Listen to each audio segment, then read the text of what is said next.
It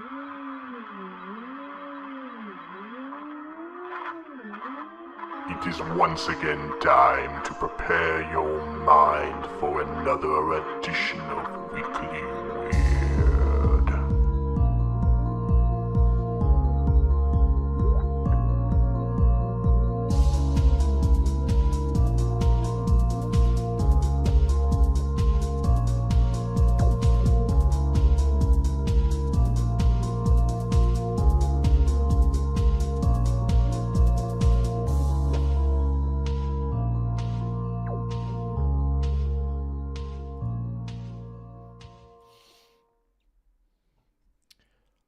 Oh, we're back.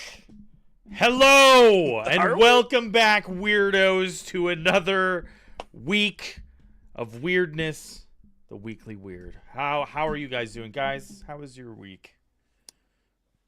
Oh, Patrick. Fantastic. Yeah, that is Patrick. Yeah. At the What, real prove old it. man strong. That's right. That's him. What was fantastic I think. about it? Yeah. What was Yeah, fantastic? this is me. What was fantastic? What was Patrick? fantastic about it? Yeah. Yeah. I got to play video games with you this week. Oh, buddy, yeah. stop. That's Go on. buds. I got to play even more video games with the caution cones. That was real fun. That's pretty Aw. cool. That's pretty cool. Then to change it up, when I had some free time to myself without any streaming or anything, I played video games with Brandon. Oh, That's I pretty got, crazy stuff. dude. That's a lot of video games. Well done, well done, mhm. well done. And Mr. Jim, sitting over to the furthest away from me, past the box of no return. I won't sit one person away from Dio. I need a buffer between us What? How was your week? for legal reasons. It was fine. This was the first week of class. I teach classes, and today was the first. This was the first week, so I've been doing that, which is, it's always hard. Here's a pitch. School shouldn't stop for 3 months. It's such a hard transition in and out. I see. Give so me like you 3 weeks on, 1 week off all year round. do. Oh, wow. I mean, that is controversial, I would say. You want to take away the children's summer break. Jim, Yeah. Yes. Summer I do. Scrooge Hickox over there. They still get trying to- 1 month. First of all, in most of the country, the summer's not that nice. You'd get way more break in all of the other seasons where Yeah. you can go outside. You know what? You're selling it. I don't know, man. Already. The winter is pretty shit in Chicago, I would say. So, I love it. I sure, absolutely love I it. believe that. yeah, Patrick, you're get out of here. You're not helping. I loved winter in New Hampshire, but New Hampshire's not urban, right? It's like I've been in New York City when it's winter and it's awful. Yeah. But in, like other parts where it's not a city, it's like there's beautiful snow everywhere and you tunnel in it. Great. Yeah.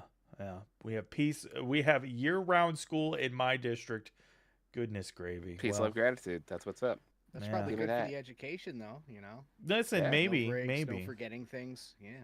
depends on what you're teaching them. And speaking of teaching people things, like that transition, guys, let's talk about the week in weird.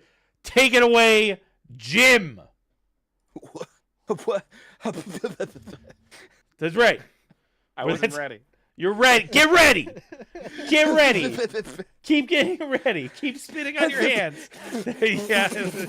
yeah. Cover them and spit. You got All it. right. He's good and moist. All dampened up now. That's how he's getting it. Never mind. First story. A middleweight black hole. This is weird, but like science weird. Science weird. From SciTech Daily. Scientists are always finding supermassive black holes and tiny black holes, which are only the size of 100 suns. But based on multiple decades worth of information pulled from the Hubble telescope, my boy Hubble telescope, Shout out to scientists Big have H. spotted Big H. They've spotted 7 unusual stars in Omega Centauri, which suggests that there might be an intermediate mass black hole there. Intermediate mass black holes they're speculated. We think we know where a few are. This is way closer than any others they tentatively have. They sort of fill a gap in the evolution of a single black hole, right? Where we know that there are little ones, and we know that there are huge ones, but we presume that maybe they grow, and so seeing some intermediate-sized ones is very exciting. So that's just some cool. That is news. cool. Science news. Say, listen. People say that they don't learn anything on this show. I hear the comments. I see the comments. Yeah, we see you guys. We see you. We see now, writing that all over the internet, scrawling it on bathroom walls. We're basically 3 Bill Nyes now, okay? Quota met. Science quota met, all right? Actually, I think I'm more of a Beekman than a Bill Nye, but I'm a Mr. Wizard. Yeah, you know what? You're so right. If I do this, I can be Bill Nye. Need the bow tie. Oh, okay. Okay. I thought you were throwing up like signs. yeah, I thought you were part out of of my some head, sort Dio. of science-related hood gang. That's an Nosferatu. Yeah. Science. Bridgefest 2024 was a success. Bridgefest? What's Bridgefest? In 1994, several UFOs were spotted in Humboldt County, California. You may remember we had that story about Humboldt County last week, I think. Those two stories where we proposed and then immediately debunked some UFOs. In 1994, there were some UFOs that were never debunked. We don't know what they were. And this story isn't really seeking to tell us anything about them. There's a video there if you want to. We don't have to play the audio, but you can see a little bit of the video. It's charming. Every year, in sort of celebration and remembrance of the quality affordable flowers available for every occasion. Happening? Stop it! I don't want flowers. Oh, whoa! There we go. Right in. The people of Bridgeville get together on the old Bridgeville Bridge to throw flying saucers. The old Bridgeville Bridge, you say? Yeah. You want to be careful going to the old Bridgeville Bridge. That's what that guy was just saying. Yeah. Be careful out there. The town is named after the bridge, and then the bridge is named after the town, which is named after the bridge. I love that. It's like this. It's like the what is it? The bad company, bad company, bad company. Yeah, the exactly, bridges. Exactly. Yeah. So every year they get together and they huck flying saucers off the bridge. They aim for a target. According to organizer Jennifer Bishop, we just really want to throw things off the bridge, and if we can put on funny hats while doing it, you get extra points. Listen. That's God. What a great celebration. That's what America is all about. All right, God fucking bless America. Let's do it. Throwing shit, doing mild littering for a cause. You know. Yeah. Next year we should run a Kickstarter to get out to Bridgeville Bridge. Oh my God! Right? Throw some stuff off. We'll do a live show from the bridge. For our 1-year anniversary, we will raise funds to do a Bridgeville Bridge toss and a ghost hunt. All of us in one room. And a ghost hunt. Yeah. Great. Hell yeah. Though I do actually would. I'd love to do just a road trip. Yeah. To all these let's do a road trip. We talk about. We'll hit the Mothman statue. Yeah, I gotta touch them cheeks. Culminating in point. Exactly. Yeah. Yeah. Yeah, you do. Yeah, I do. Yeah, I do. Oh, look at these. Like these kids, they go out. They go all out. I like that most of these are hubcaps. They are. They're definitely from the side of the road. Not a single car that has a hubcap left on it in that town. They're all gone. They do the like hubcap guy down there cleaning up the hubcaps too. Oh, you don't want to mess do with like Gary. Scary movie thing where you put out spikes and you pull over and they're like, we'll take you to the service station, but they don't murder you; they just steal your hubcap. This is I'm fascinated by this right now. Who is that man? Wow, that's the guy who threw the first hubcap off. Thomas Bridgeville. Yeah, John Q. Bridgeville III. He was named after a bridge, if you believe it. All right. Well, should we move on, or do you want to watch the rest of this? Zodiac Killer solved. Oh God. Okay. All right. Hold up. You can't just bust that out. Yeah. Wait. Like where are we going? No, you were not supposed to hear the video, Nightwing. For the record. Yeah, you could. You're just supposed to You hear can us. do it if you want to. It's just a news story. Yeah. Yeah. We're more important than Bridgeville. I'm sorry, Bridgeville. I love you. Yeah. Zodiac Killer. Some fella has been posting videos on TikTok claiming that his grandfather is the Zodiac Killer. Okay. Is he cracking the case, or is he just racking up sweet views? The guy's name is Jeremy Foy. He's the grandson of a longtime suspect named Richard Hoffman. And he's been looking into his grandfather. Yeah, you've heard the name. This guy definitely feels on the up and up. The guy, the projectionist guy. I actually do know of this guy.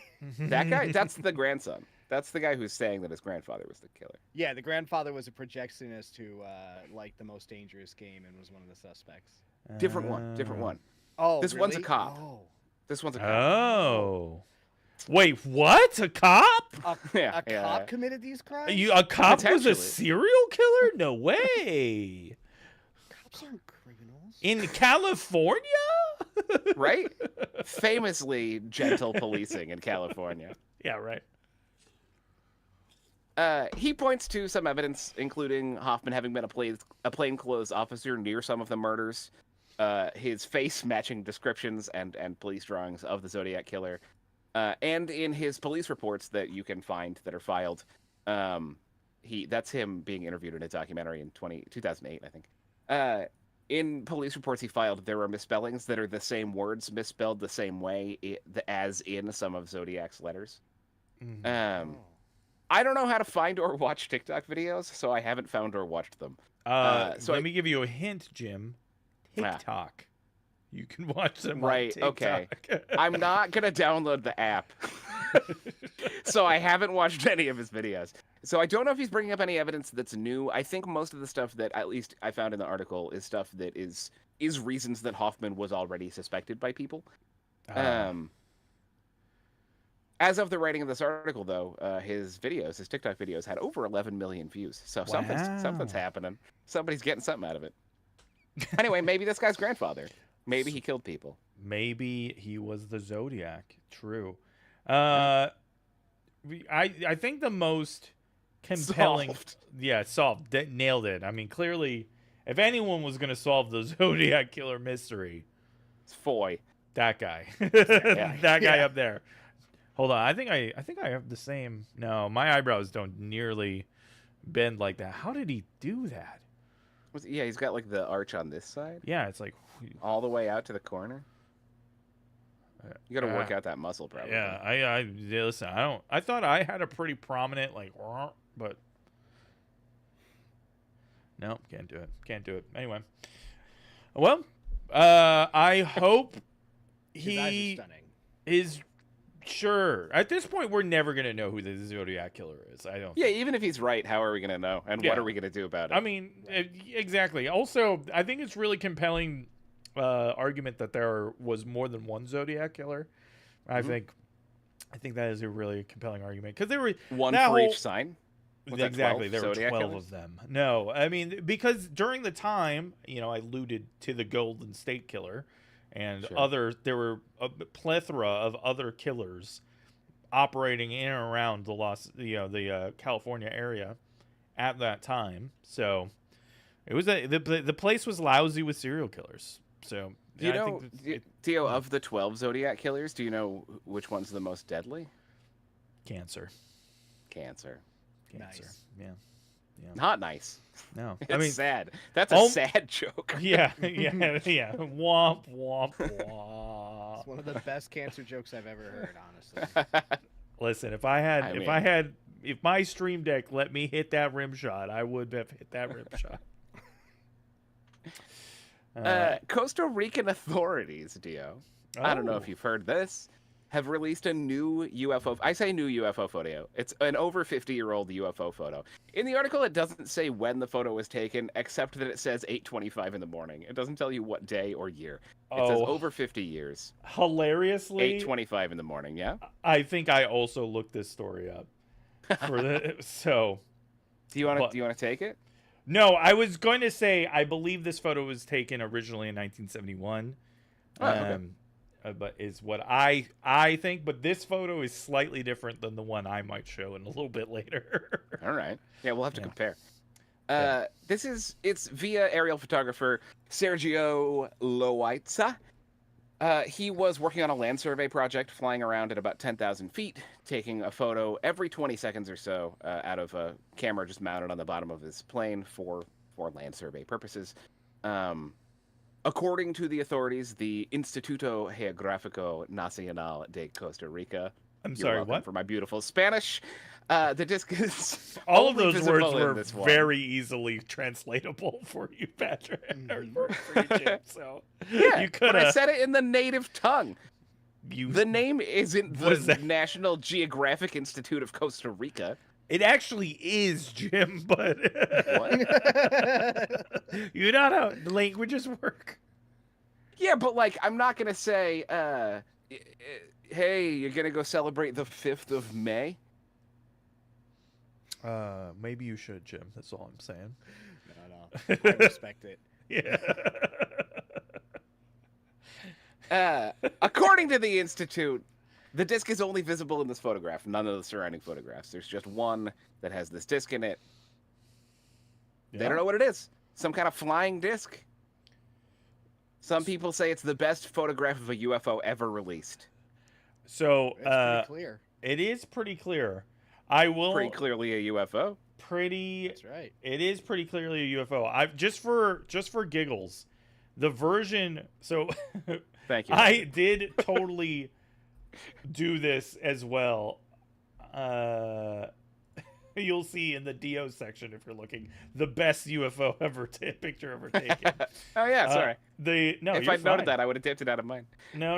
I believe I added to this later. The version of the photo that I saw looks like this. You'll see that it has been flipped and is much larger, as is a land survey photo. Weird. And this is where I got that. I will also point out that according to this article from Lad Bible, this photo actually came out in 2021 and has recently been making the rounds again. Yeah, in 2021, I think they like remastered their photo archive or something. Yeah, and it was past the whatever their classified times or whatever like, you know, they decided it was no longer a state secret or something like that. But I will say this is a very interesting JetBlue. Whoa, how many bonus points? Get the fuck out of here! But I got to invest in an ad block. Yeah. Wait, is there an ad block right here? Yeah, there is. Invest. Dunzoed. Anyway,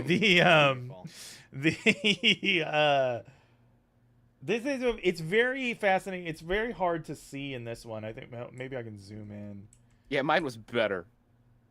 Yeah, yours was definitely better zoomed in, but this guy right here. Oh yeah, it's just right on the edge. Yeah, it is the same photograph. Mine was just cropped. Yours was cropped and I think flipped. Yeah, because yours is like over on the other side, and also like for whatever reason they like decided to go. This maybe was the original, but yeah, this is what we have here. It is a very compelling picture, but I feel like the perspective is wrong. You know what I mean? What does that mean? Like we're looking like we would be looking at the top of the saucer, right? But it looks like we're looking like an unknown alien spaceship that you don't know what it looks like. Listen, who's the true believer here now, Jim? All right. I'm just saying. It's like almost too good to be true. I know. It does feel too good. It does feel no. It's just banked. It's at like 45 degrees. They're ripping a sweet curve. I can see that. Yeah, that's true. They're in the middle of doing those like pinpoint turns that they always do. Yeah. That they're so famous for. That's it's fascinating. Right? So proof positive? I don't have an answer. Seems like proof positive.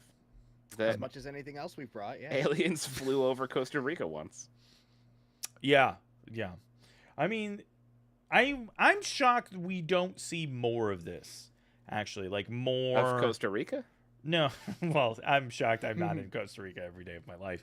But Let's that's where we're moving the Put thing. it on the road trip list. Exactly. Yeah, that's right. Next Driving year on we'll down. be doing a Kickstarter to send us to Costa Rica. Buying an aquatic car. That's what fucking most content creators use their Patreon for, right? Like to fucking fly to Costa Rica. Yes. Is that it? Okay. Yeah. The oh my God, Catalane, thank you for the 2 months subscription. Appreciate you. Welcome in. Hell yes. And welcome That's into 18% everybody of a who's in the baby. chat already. That's true. Is it? Wow. Well, that's good math, Jim. Well done. Thanks. If I was right, who knows? You know I was what? wrong. You It's said 20-something percent. You know what? You said it with such conviction that I was like, yeah, of course it's 18%. Well I just done. said a number. I didn't even try.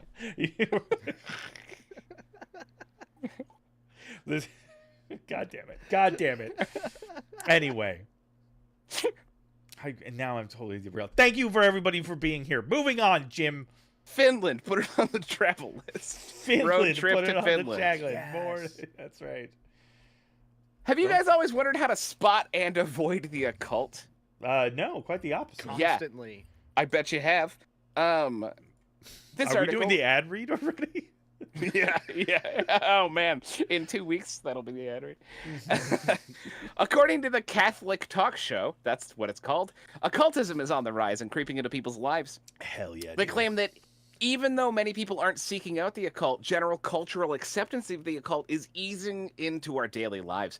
Things like tarot and crystals are just gateway magics, impacting even good Catholics. Any one of us could hop onto an online marketplace, even on the above ground web, and end up purchasing a death spell. As opposed to the below ground web? Yeah, the dark web. Oh, I see. I thought you meant like the internet service they have in hell. Dial the potato up. internet underground. You have to listen to the podcast to find out their real secrets on how to avoid the occult. And I wasn't gonna do that, but no, they do want us to note that those things are out there, and you should keep an eye and be careful. Be careful out there, lest you accidentally become an occultist. So, yeah, watch out. I mean, listen, very similar sentiment to, when we were talking about skinwalkers. You dabble into it, you run the risk of becoming. And I know how much you love it when I bring up skinwalkers, Jim, especially with your face over there.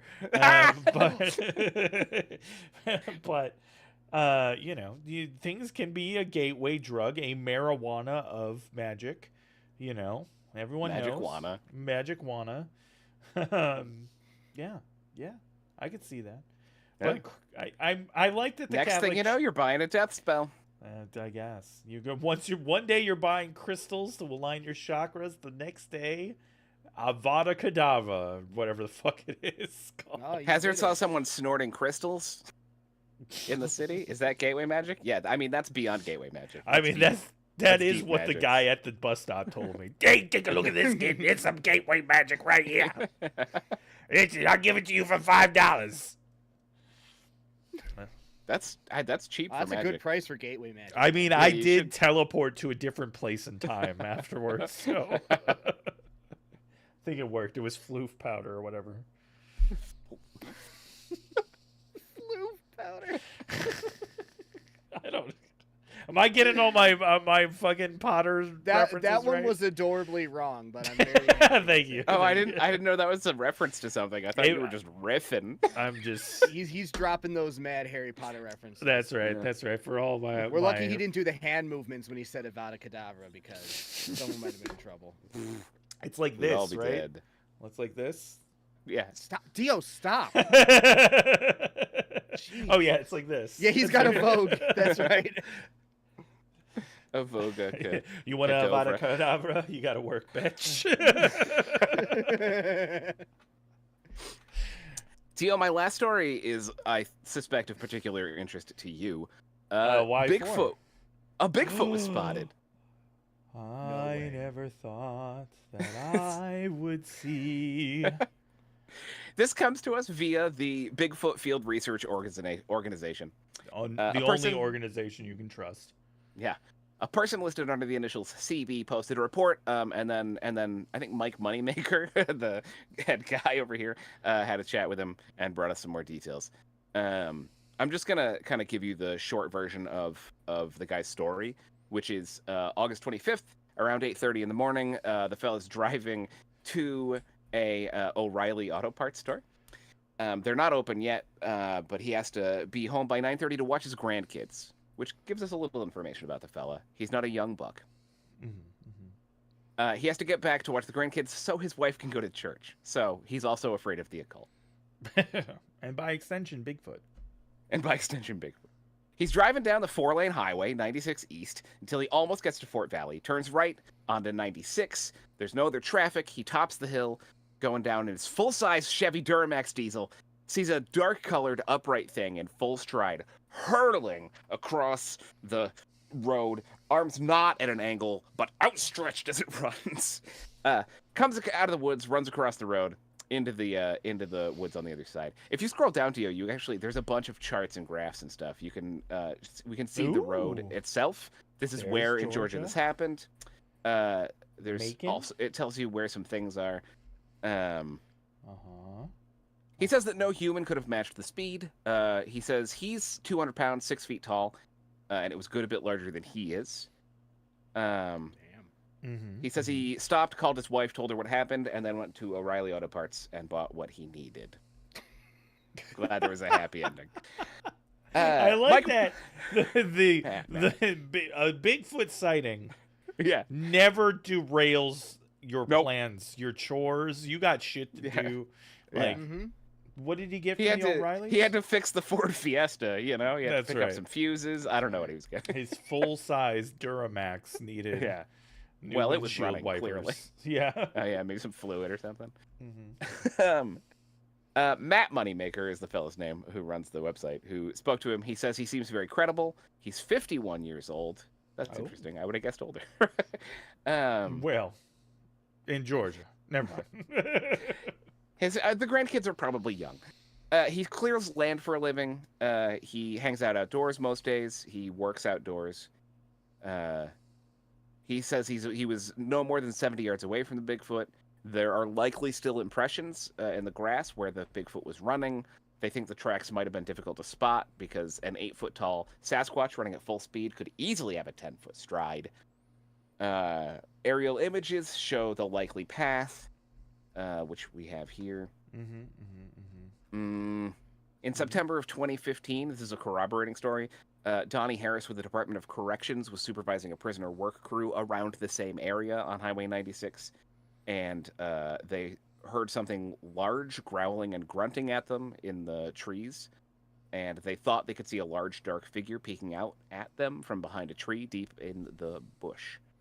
Later that day, large footprints were found in the mud next to a shallow stream among the same trees. Now, I don't want to go against what these guys are saying, okay? But I am a bit of a Bigfootist. And those feet aren't big enough. That's just a regular I'm just saying we're close to skunk ape territory, okay? Sure. Oh, sure, yeah. I feel like this is a classic misidentification. No, I agree. A skunk ape, a little more slender, a little smellier than our classic, Bigfoot. Any description of the mommy milkers?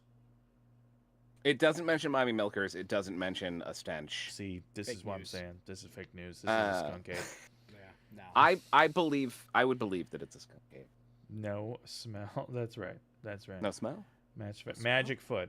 Well, CB was in a truck 70 yards away, so he wouldn't know if there was a smell. True. And that road cleaning crew had been out clearing brush off the side of the road in sweaty old Georgia for several hours. They wouldn't have noticed a smell either. True. I mean, they were like what, a chain gang convict situation? Yeah, they were singing. They were smashing rocks with hammers. They had prison stank all over them too. It's just, it's not good. I get it. And we should be treating our prisoners more fairly. Why are we making them do these kind of public tasks, involuntary servitude. Why are we incarcerating people at all? That's right. Well, yeah, that's right. Send them to space. Anyway. Space jail. Space jail.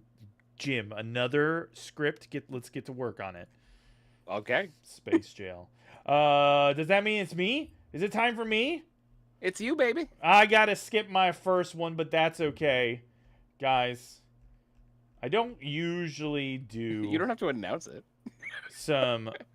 No, we already talked about it. The best ever UFO. Excuse me, everyone watching. Jim has ruined my first story. No. Jim expanded. Let's all take a moment. Expanded it, all right? It was expanded. Scowl at him.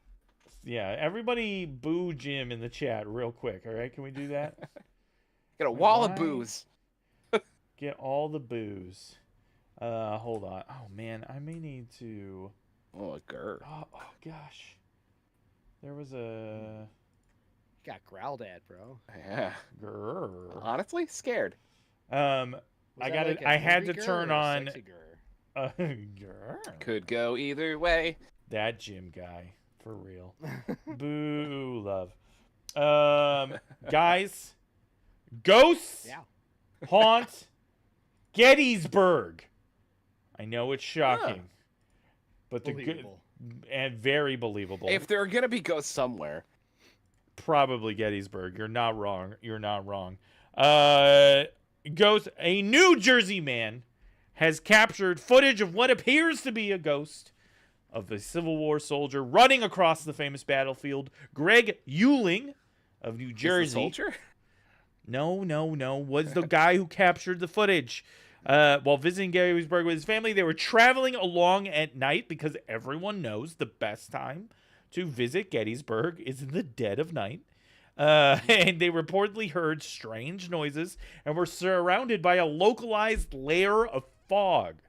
Then as they turned the bend, two hazy figures ran across the field and threw two cannons. Could these apparitions be one of the nearly 50,000 people who were killed during the Battle of Gettysburg?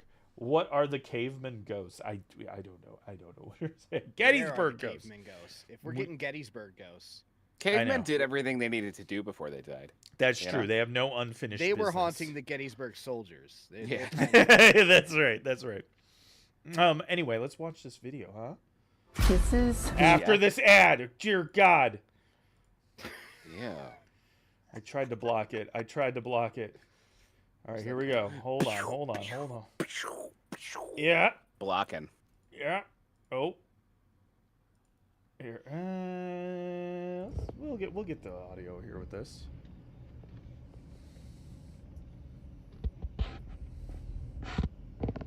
It's spooky. This audio. Always gotta make sure you clean your camera before you get to the ghost bit. In the middle of the video. Yeah. Right. Oh! Did you see that? I seen it. You seen it? Yeah. Do you guys see it? One more time? Oh, Maybe. Hold on. I did see that. Hold on. Patrick, you saw clearly the apparition of a Gettysburg story. Let's watch again. There it is. Whoop, whoop, whoop, whoop, whoop. That wasn't a smudge on the window. No, he cleaned. Not even a little. He cleaned the lens just before yes. the lens was clean. Look, You're right. Look. Lens clean. Here we go. One more time. Brother, I'm looking. Let's just. It's also watch. definitely not a smudge of wetness on his windshield. That's what I mean. Yeah, calm- it's totally not that. Calm down. There's I'm just water saying it's never not. gets. I'm saying it's on- not that. Is there I any didn't mean to rain? fly off the handle. I'm about to lose. If it. his windshield was wet, he'd have the windshield. Look at that! Look at it go! He's no dummy. Ran right through, man. Yeah. Gettysburg ghosts. Probably forever reliving the time it was manning those cannons and it got shot by other cannons somewhere else. Oh, the Dutch Just angle. You're right. booking it away from those cannons, trying not to die.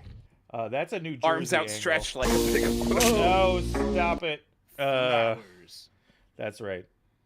More florists. A lot of flower ads for me today. Anyway. Yeah, what have you been searching for, Dia? You know. Have you been apologizing for something? Flowers. Expect something nice, Cassie.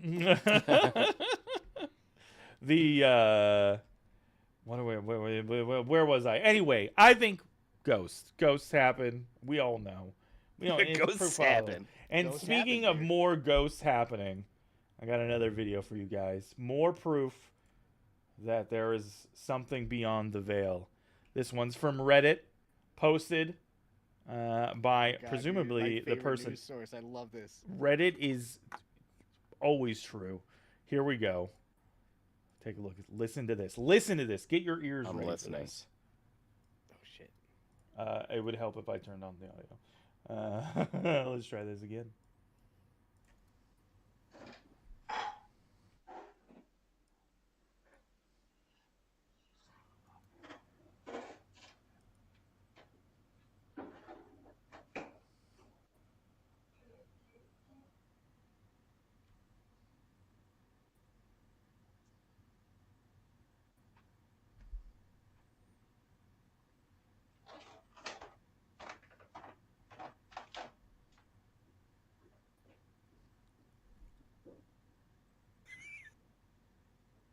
You're making faces like we Yeah. should have heard something. You should have. But- Hold on. Going back. Hold on. Wait, I maybe We'll need to turn know it what up. I'm listening for. Listen Yeah. for a voice. I mean, Oh, I guess I okay. don't know what voices shouldn't be there because I don't know who lives in this house. or what's None. going on. No voices should be there. Clearly, there's the a home has person. none. There's No. a person walking around doing things. She never talks. Okay, all right. Listen. Okay. Listen. Okay. In that case, I did hear a spooky voice.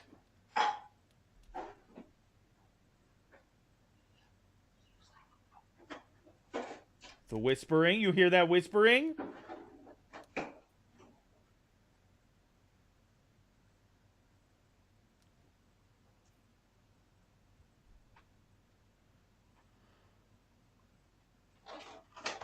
Come on. Clear as day ghost noises.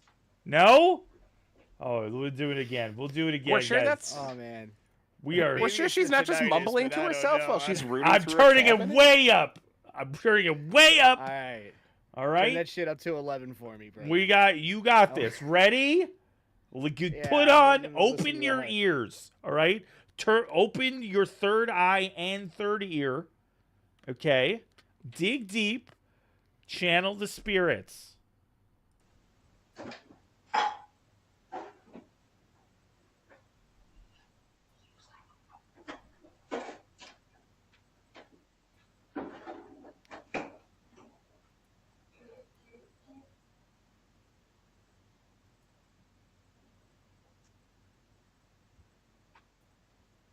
I hear what sounds like the person on camera talking to themselves. How dare you slander this person on Reddit who posted this and claimed clearly and with proof that there was a ghost in it. You could hear it. You heard the little. I guess you're right. I should trust the person who posted it that they weren't mumbling something. Yeah, I think so. In which Jim. case, whose voice was that voice? That's right. It feels pretty spooky. So we got visual proof and I think audio proof this week. All right, come on, guys. Yeah, great. No, Ghosts. Afraid to disagree, so. Well, I do not appreciate how much you guys sound like you're being held hostage every time I give you beautiful, immaculate, the perfect evidence of ghosts. Listen, it's all right. Well, all right. So now we'll do. Jim did a sciencey one. I am going to do a sciencey one as well. We got a recent discovery, the origins of life. Apparently, rocks make oxygen now, guys. Roxygen. Roxygen. Science. That's right. The researchers at Boston University have discovered that some deep sea rocks have the ability to generate oxygen, flying in the face of conventional ideas of how life got started on this planet. Why do I bring this up on the Weekly Weird? One very important it's weird. reason. It is weird, but also this opens up the possibility of planets generating oxygen without needing plant life, which before, scientists believe that tiny phytoplankton created oxygen through photosynthesis, and that's why we have the oxygen that we have in the air. Scientists have recently found that deep sea rocks with heavy mineral counts can go through a kind of deep sea electrolysis and release oxygen as a byproduct, therefore filling the oceans with oxygen, therefore allowing for life to get started. It's a very interesting new discovery. Unfortunately, this discovery was made by a research team that was attached to a mining survey, because every company now, they're going to start mining the oceans for minerals. That's why we found this out. These unresearched deep sea minerals. And little tiny creatures that live down there, all that stuff we don't know anything about. We're just going to churn it all up. What? Suck it in Oh my God, somebody just followed us. Well, thank you, homie Juan Kenobi, for the follow. I think eventually... And for the name. Yeah. For the fucking great name. So... this flight, again, new ideas about how life got started here. This is like we'll have to rebuild the model entirely, and all because of, and we can all thank capitalism for that discovery. Yay! Thanks again, capitalism. And finally, crazy. It is a crazy, crazy thing. This is the guy who discovered it, Boston University researcher Jeffrey Marlowe. That looks exactly like the dude who would discover that. Here are one example of a rock, has a bunch of metals inside of it. It's basically, they call it a this is battery what rock looks like. This is a rock. But yeah, By the way, speaking, because this is in Boston, Roxygen sounds like the perfect album name for the band Boston. That's true. This is really Roxygen by Boston. Boston's greatest hits, Roxygen. Breathe it in. That's true. People, when you're listening to Boston, you're nothing but breathing in oxygen right there. That's right. A few heavy metals in there. All right, and really quickly, I'm going to touch on this last story for me. It is an update about the 121-year-old postcard that we covered. We love that postcard. You might remember from a couple of weeks ago. This postcard was lost in the UK mail for 121 years. The family members of the sender and sendee recently met up and said hello. Aww. Grandparents of Lydia, or grandchildren, I should say, of Lydia and of Ewart met up. It turns out Lydia's people were still living near the area. So there we go. And yes, Anthony, sometimes we need a little evil to push science. It's true. It's true. I want another update when a member of one of these families marries a member of the other family. I mean, I was thinking about this. It's like it's kind of weird because, like, I don't know. I don't want to read too much in the letter, but it feels like maybe. Well, you can't read too much. It's just a postcard. Nice. It's like 3 sentences max, Dia. Where's my rim shot? Look at his disappointment. He's so mad. I'm just mad because you're technically correct, and no, it's definitely a weird case because, like, maybe these people would have been family members, or there would be entirely different people if that postcard had made it to its intent. You know what I mean? I don't know. I'm reading a lot into this. Now we're writing a time travel romantic comedy. That's exactly what I think. Add it to the list. That's right. Yeah. That's right. But maybe the point was to get these people together all along instead of right. Star-crossed lovers through time. And it doesn't even have to be time travel. It's like the first half, and then there's a time jump, and then the second half. heartwarming. That's like Hallmark Channel stuff. There we go. Yeah, I let's think there's go. actually a movie with Keanu Reeves that does that very thing. I think We're it's called just The Lake House or some shit. we are just Great. rewriting the Lake House. It turns out. That's it. That's right. Whoever who was the main male person ruined that timeline. It's true. It is true. That one's gone. There's got to be a good. I mean, at least in the movie version, there's a good story, right, where they like have a heart attack, or they're so moved by the postcard that they have to go do a giant romantic gesture, and they just like drop it in a gutter on the way. Oh yeah. They give it to Keanu Reeves by mistake. He takes it to a lighthouse. It stays there for 10 to 22 to 121 years. Yeah. Yeah. Well, that's it for me. Patrick, what happened? What do you got for us? Boys, Mothman Festival's coming. What? Yeah. Mothman Festival's coming. This comes from MSN.com. The small city of Point Pleasant, West Virginia is gearing up for the annual Mothman Festival. Let's go. Look at that. I love The that. event is slated for September 21st and 22nd and commemorates the 1966 sighting of the Mothman in the TNT area of Point Pleasant. Though the Mothman was actually sighted in November of that year. As we all remember. That's right. Remember. So, no, I won't such finish events. it. No, yeah. No, that's cool. So events that will be there are the Mothman Hayride. Yes. Mothman yes. cosplaying. Ooh, Oh, yes. Potentially Photo sexy. ops with the Mothman. Dude, absolutely. Chaps. Sexy. That's Chaps. Chaps. Assless chaps. That's the only way to get a fully accurate Mothman. Yeah. You've got to present man ass if you're going to do an That's accurate right. cosplay. That's, as we know, that's where the man Speaking in of, there will Mothman be is. photo ops. That's right. That's right.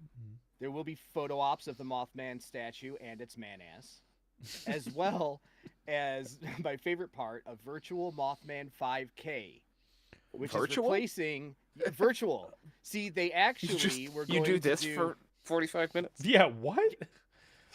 I have no clue, but I know that there was an in-person 5K that was unfortunately canceled for personal reasons.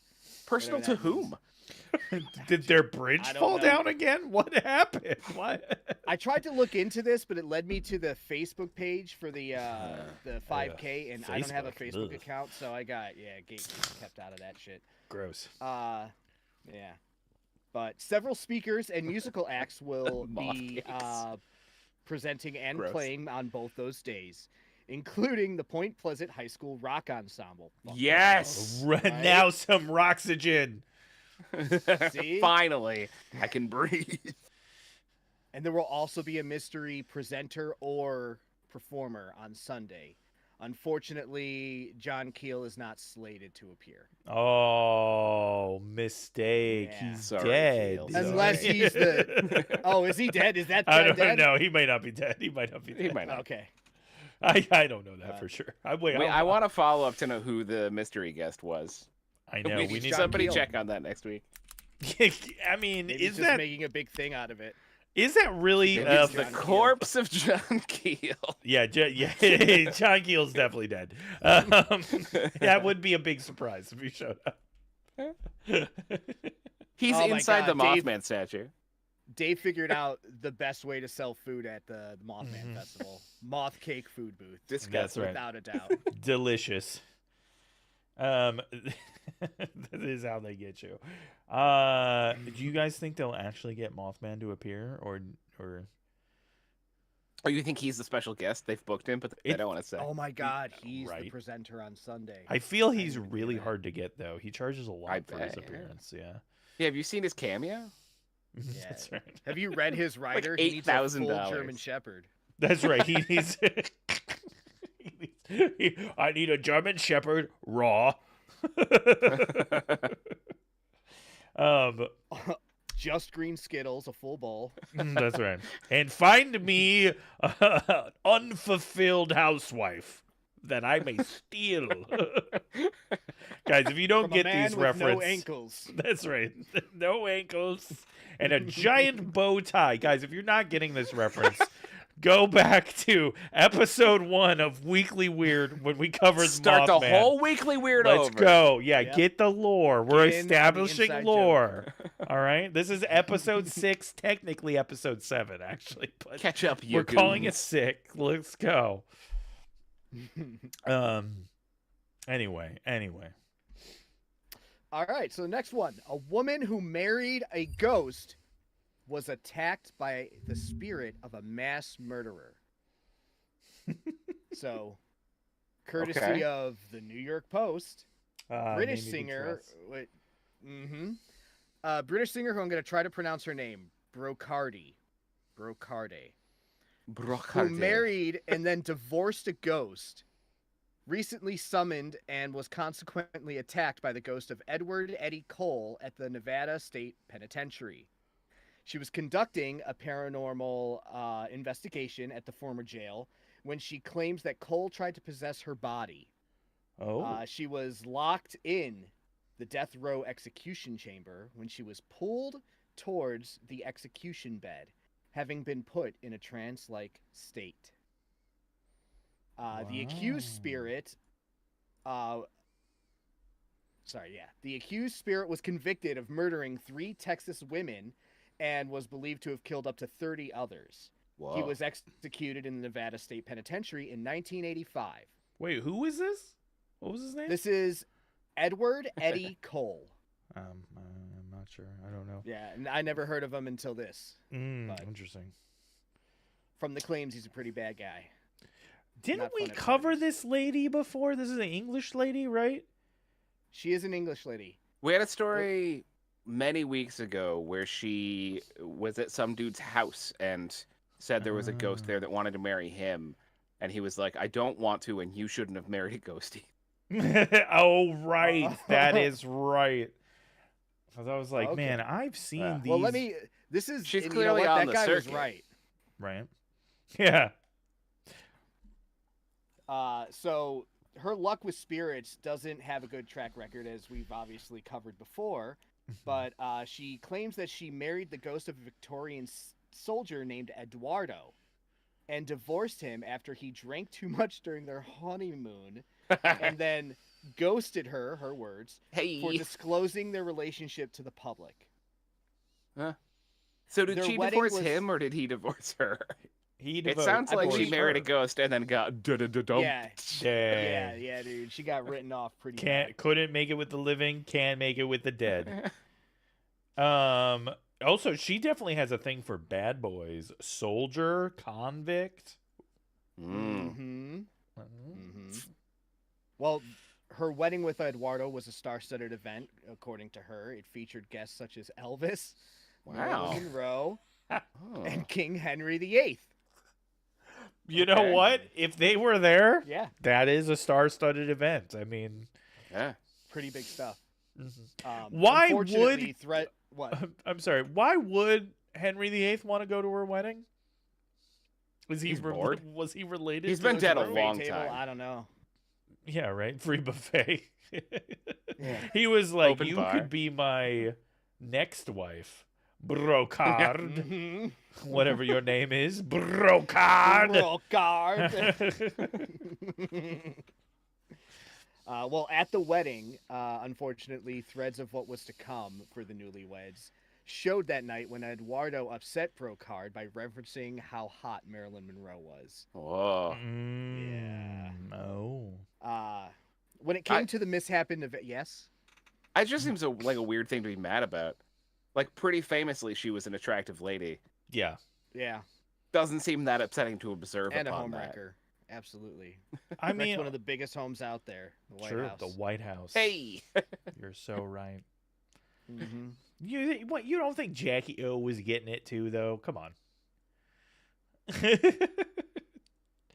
Oh yeah, Yeah, Oh, yeah. right.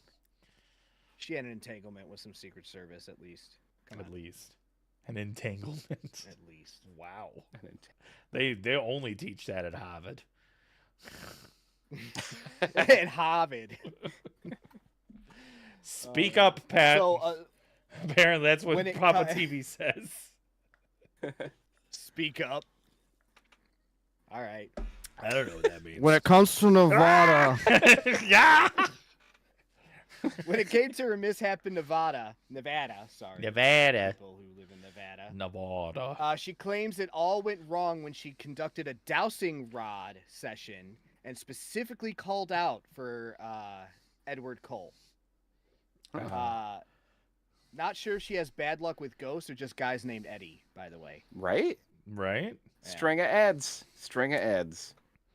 I would say, that it's probably, I don't know. Yeah, eds are bad. I would also say, I don't know. I've been totally lost my fucking train of thought because I was thinking about. Shut up, Papa TV. That's what I would say. No. Well then. I mean, is it the? Listen. I don't. It's not that I don't want to take this woman seriously, but I don't think I'm maybe not buying it. I'm not buying it. I'm not Doesn't buying seem it. believable to you? I don't think Henry VIII would go to her wedding. Like, I just don't. Elvis. Everything else, they lost you, huh? That's where they lost me. I'm just like, why Henry VIII? I could believe Elvis. I mean, he was doing basically anything to eat them peanut butter and banana and bacon sandwiches at the end of the day. But like, Henry VIII. Hell yeah. Oh. Yeah, but here's the counterpoint to that, Dio, is if I was going to invite dead people to my wedding and fabricate that they showed up, near the top of the list, Elvis, Marilyn Monroe. Not even on my list at all, Henry VIII. So are you saying that she's also full of shit?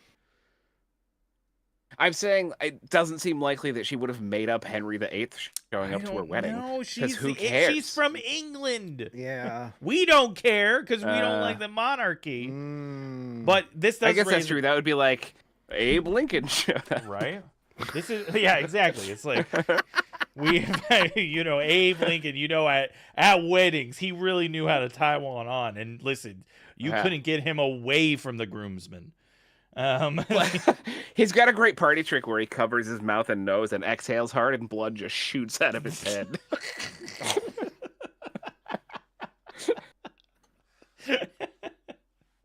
I mean, this does bring up a great question for both you guys and our chatters, okay?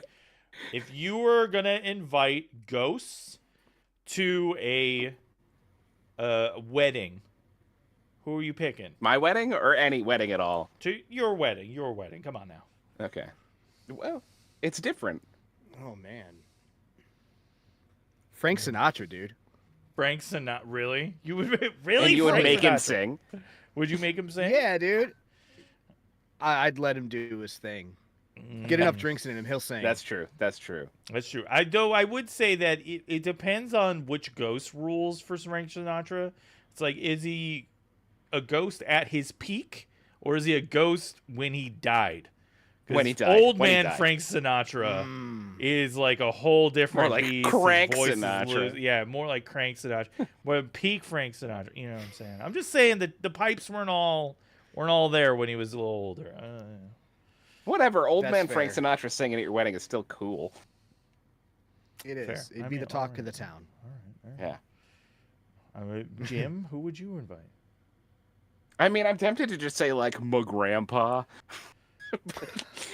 Why didn't I think of my grandpa? He would have loved to see my wedding. Yeah. Fuck. Yeah, now you feel bad. I'm so sorry, Gramps. Grandpa, Sorry. your ghost invite got lost in the mail. Your grandpa would get it. You had Frank Sinatra. Yeah. Patrick, understand. I get it. We gotta let Frank get one more act in. It's a really good impression of my grandpa. if I wasn't gonna do my someone I'm related to who would be proud of me, if I was gonna bring a stranger who wouldn't care that I'm getting married, I'd probably go like Phil Hartman. Oh, that's a good one. Just That's off a the good bean. one. Just off the bean. No, I like that one. I mean, I'm tempted to go Mark Bolan, Mr. T-Rex himself, Yeah. or oh man, who would be George Carlin? He would have. I think that would be fun. You know, He'd be good. He'd have some nice insights. Henry, why not? Morrigan, Luch, Bridget, Sarah DeWitt. Yeah, why not? I don't know why who not? any of those people are. Presumably royalty. I don't know. Royalty. Stephen Hawkins is a good. Is that Is one. like round table people? It feels like it is. It does. It does feel like it is. Morgan feels like an Excalibur name to me. Aaliyah will be my wife. David Bowie to sing. Aaliyah, that's what's Einstein up. to teach me. There you go. I like that Nightwing was just like, I'm just gonna marry her. Yeah. First of all, marrying a ghost. Mm-hmm. The queen of why the not? damned. Yeah. It's been done. True. Clearly. True. Twice, as we. I'm already RSVPing for that one. Yeah, I'm there. If I'm invited. That's right. All right. Well, then, moving on to a living Nostradamus who has predicted an insane rest of our year, 2024. I mean, so have I. Yeah, like I what? don't- You don't have to be Nostradamus to. Hold on. I'll predict Just- further than that. hold on. We've got an insane until the Earth dies. I'm sorry. Fair. This is. Do you see this guy? Yeah. Have you seen him? Oh my God, yo! I can't wait. Ready? Wait, bring him up. Bring him up. This is my favorite story. So this is from Yahoo News. Guys, I'm gonna try to pronounce this man's name. Chat, prepare No one's yourself. ready. Prepare yourself for this. Yay? Hold 3. His 2, name is 1. That's the guy. That's your yes. living Nostradamus. Athos Salome, a Brazilian native, self-proclaimed living Nostradamus and living Giga Chad meme, He has made sure is. terrible predictions for the remainder of 2024. No way. I know.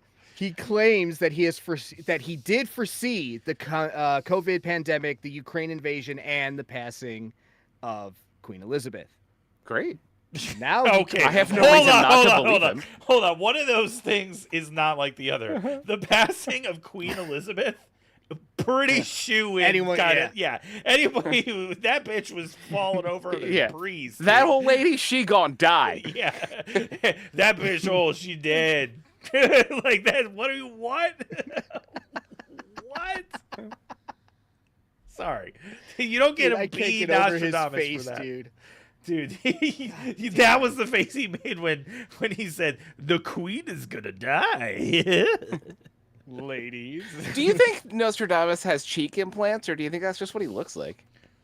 Oh, I don't know. Oh man, I don't know. I mean, I don't want to believe that a human would do that to another human, but oh my god. It feels like he's got too many spikes. Yeah. There's he's like very angular. he's got like a 7th cheekbone or something like that. That's in there. Yeah. Yeah. He is. It looks like he ate an invincibility star. You know, like the points going down here, and then the. He's like, I can't die. Yeah, right. I will never die. Not like that queen. God, look at him. I can't. Get I over know his face, man. it's. I had like a solid 3 hours of not having to look at him, and it's just like fresh again for me. But Here, hold on. Well, I'm sorry. Before everybody in the chat just loses it, just collectively orgasms. We'll make his face a little smaller. thank you. I appreciate that, so I can get through this. Well, now Chad Stradamus is now claiming that a more severe virus will emerge from the South Pole later this year. Wait, what? He believes From where? yes, the South fucking Pole. Okay. He believes that the battle against this virus will be protracted and will have far-reaching consequences, even calling it the greatest Grim Reaper in history. He offered no other specifics about the virus or prospects for a potential vaccine. But he has also claimed that this year we will see, and I love this part, we will see a technological breakthrough that will allow people to communicate with the deceased loved ones via AI advancements. Okay. Oh. Mm-hmm. I don't wait. Oh, I hate that, but also So like not talk to the dead, like you can make You a talk- yeah. model. Yeah, you talk to your grandpa, invite him to your wedding. Right. Yeah. Okay. This is how you do it, Jim. Yeah. Isn't that what wasn't there a big story about Kim Kardashian's grandpa or something? Talking to her through AI? Yeah, Kanye like bought her grandpa What? or something. I don't know. You should have put it on the document, Jim.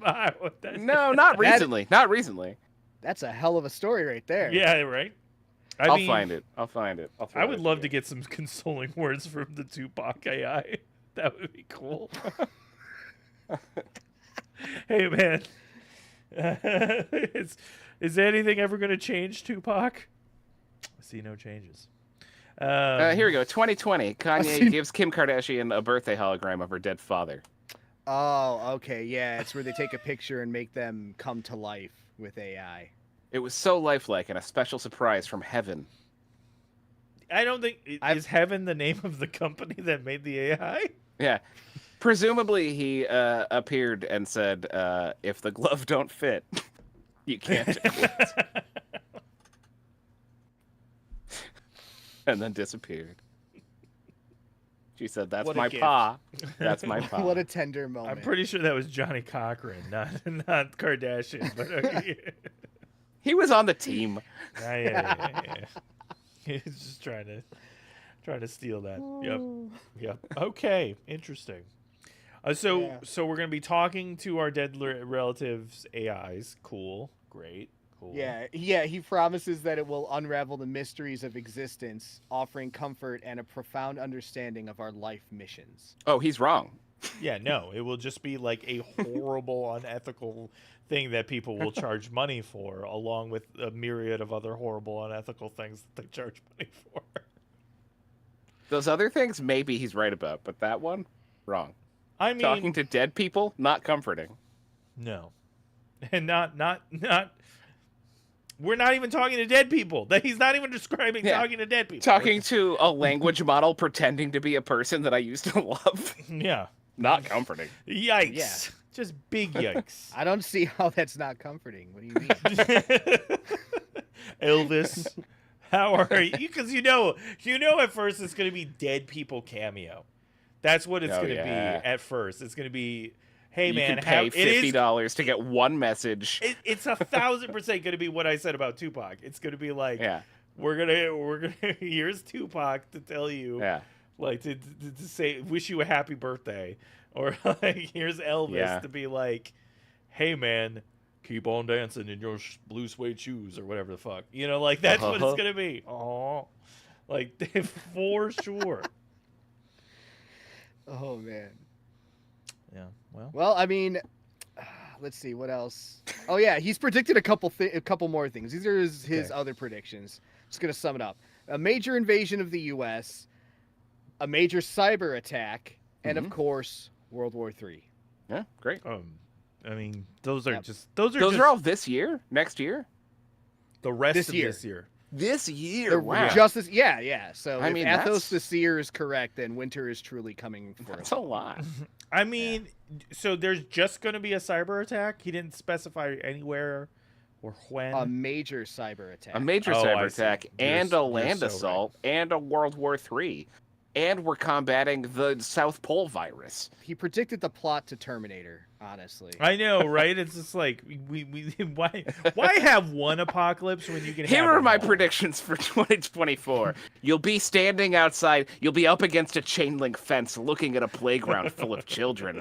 And an explosion in the distance. Fire will come hurtling at you and the playground will be empty. You'll feel the flames against your face. Here's my prediction for 2024. Ah! Ah! Ah! That's what it's gonna be. That's all it is. Truth. Yeah. All right. Well, cool. All right, Well, let's get one last close up of that magnificent bastard. yeah, we'll do one more time for Look at him. the people in the back. This is our generation's Nostradamus.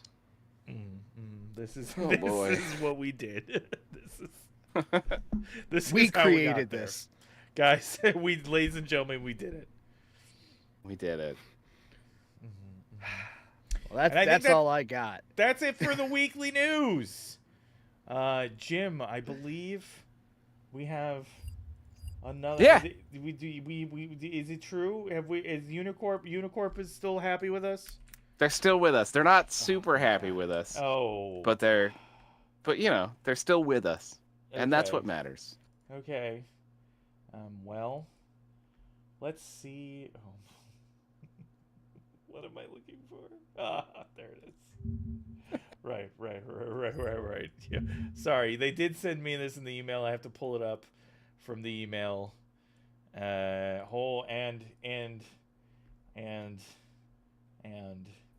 Presumably you got a thing in your mailbox earlier.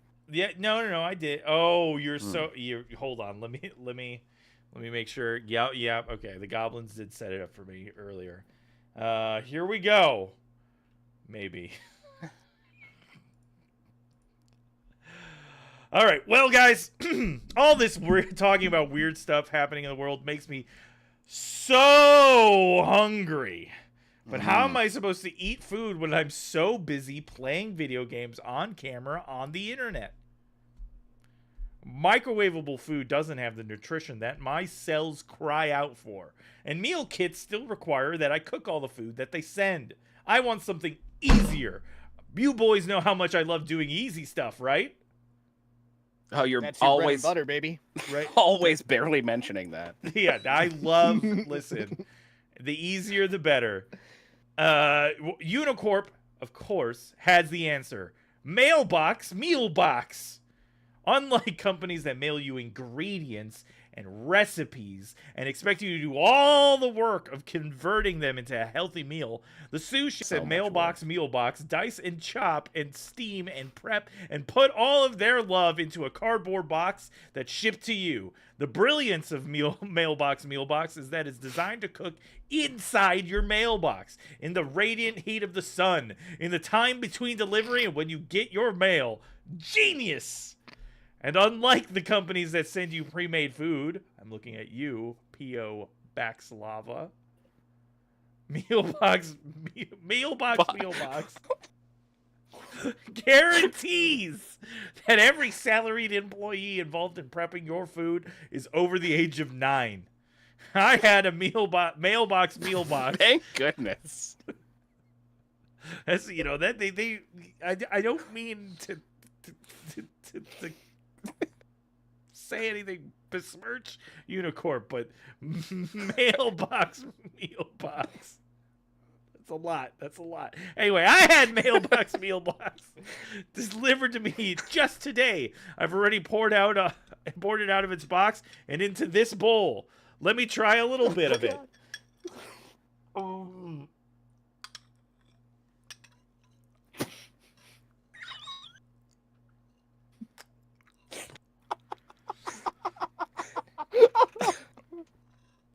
It looks great, Dio. It looks great. So good. Hold on, let me get another little bit in here. I was going for a second bite.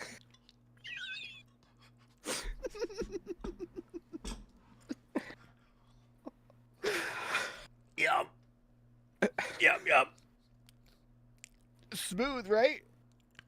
So smooth. Can you taste the cardboard? Yeah. Oh.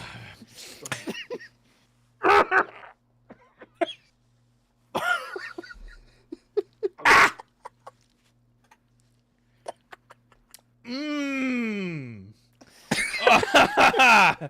That would have been a better ad last week when it was 108 degrees.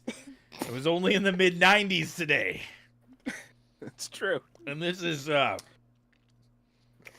nutritionally sound. Yum. It's good. Sorry.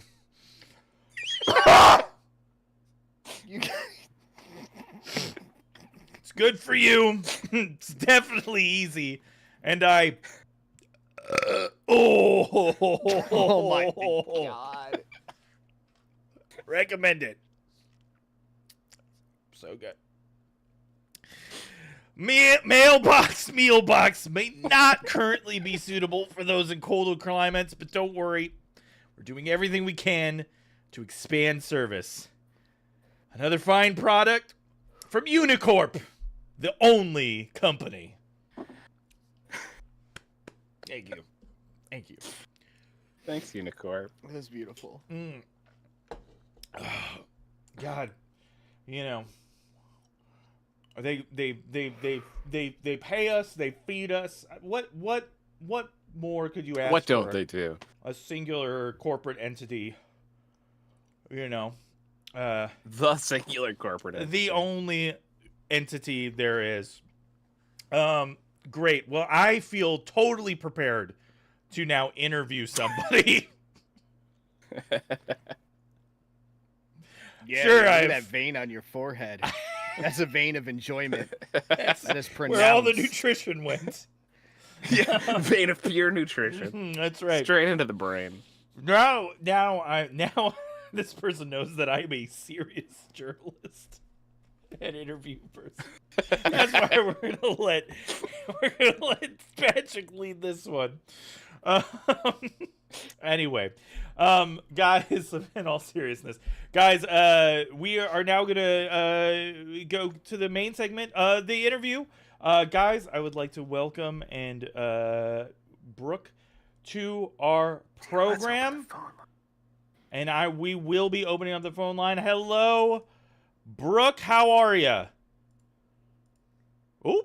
I'm good. How are you guys? What did he do? Oh, I've screwed it up. I've already screwed it up. No, we're back. We're good. We're doing great better. Now that we've totally serious journalism here, guys. We're doing good. I'm going to do a little bit of a screen adjust, but hello. That's all I got. Don't worry, he's digesting the Unicorp product. Yeah, have you tried a mealbox yet, Brooke? Yeah, it's on my list. Oh, yeah. It'll be a meal. It's edible? It is edible. Guys, just so you know, for everybody, we're going to be opening up... Oops, that's the wrong thing. The meal box. No, we're going to be opening up the phone lines for tonight. But if you would, try to keep your calls on brand for Miss Brooke. But anyway, how are you, Brooke? Did you do anything weird this week, Brooke? Anything weird? Or have anything? Did you have a weird week? No. Good. No, I know. I had a chill week. I'm just tired, but I'm here. Well, thank you for being here. We really do appreciate it. And thank you for being... I know we had some technical difficulties last week. I really appreciate you being very flexible with us as we figured everything out. Yeah. No problem at all. Awesome. So, tell us, All right, well, then your I'll- story. Sorry. Sorry, Patrick. Shut up. Okay. Yeah, thanks, Dio. Let me do my job here. So, Brooke, tell us your story. Okay. So let's see. 13 years ago, when I was in graduate school, I moved into a house with 4 other guys. I was the only girl, and the owner of the house was also my roommate, and he'd been living there for like a few years. And I would say about probably not even a full week into living there, I started to suspect that like there were spirits or whatever you want to call them there, because the house had a really weird vibe. Like it was just kind of weird noises.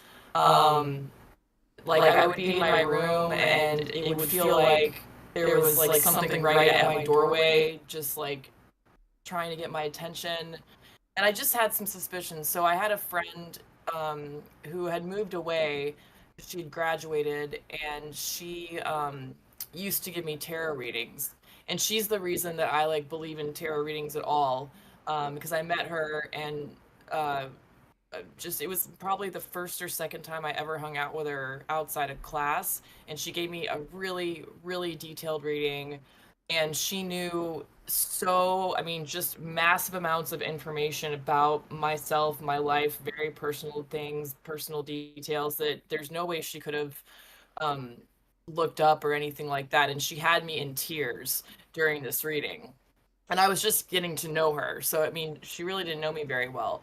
So she was always giving me readings, and she claimed to be able to have contact with spirits. She claimed she could see them and that sort of thing.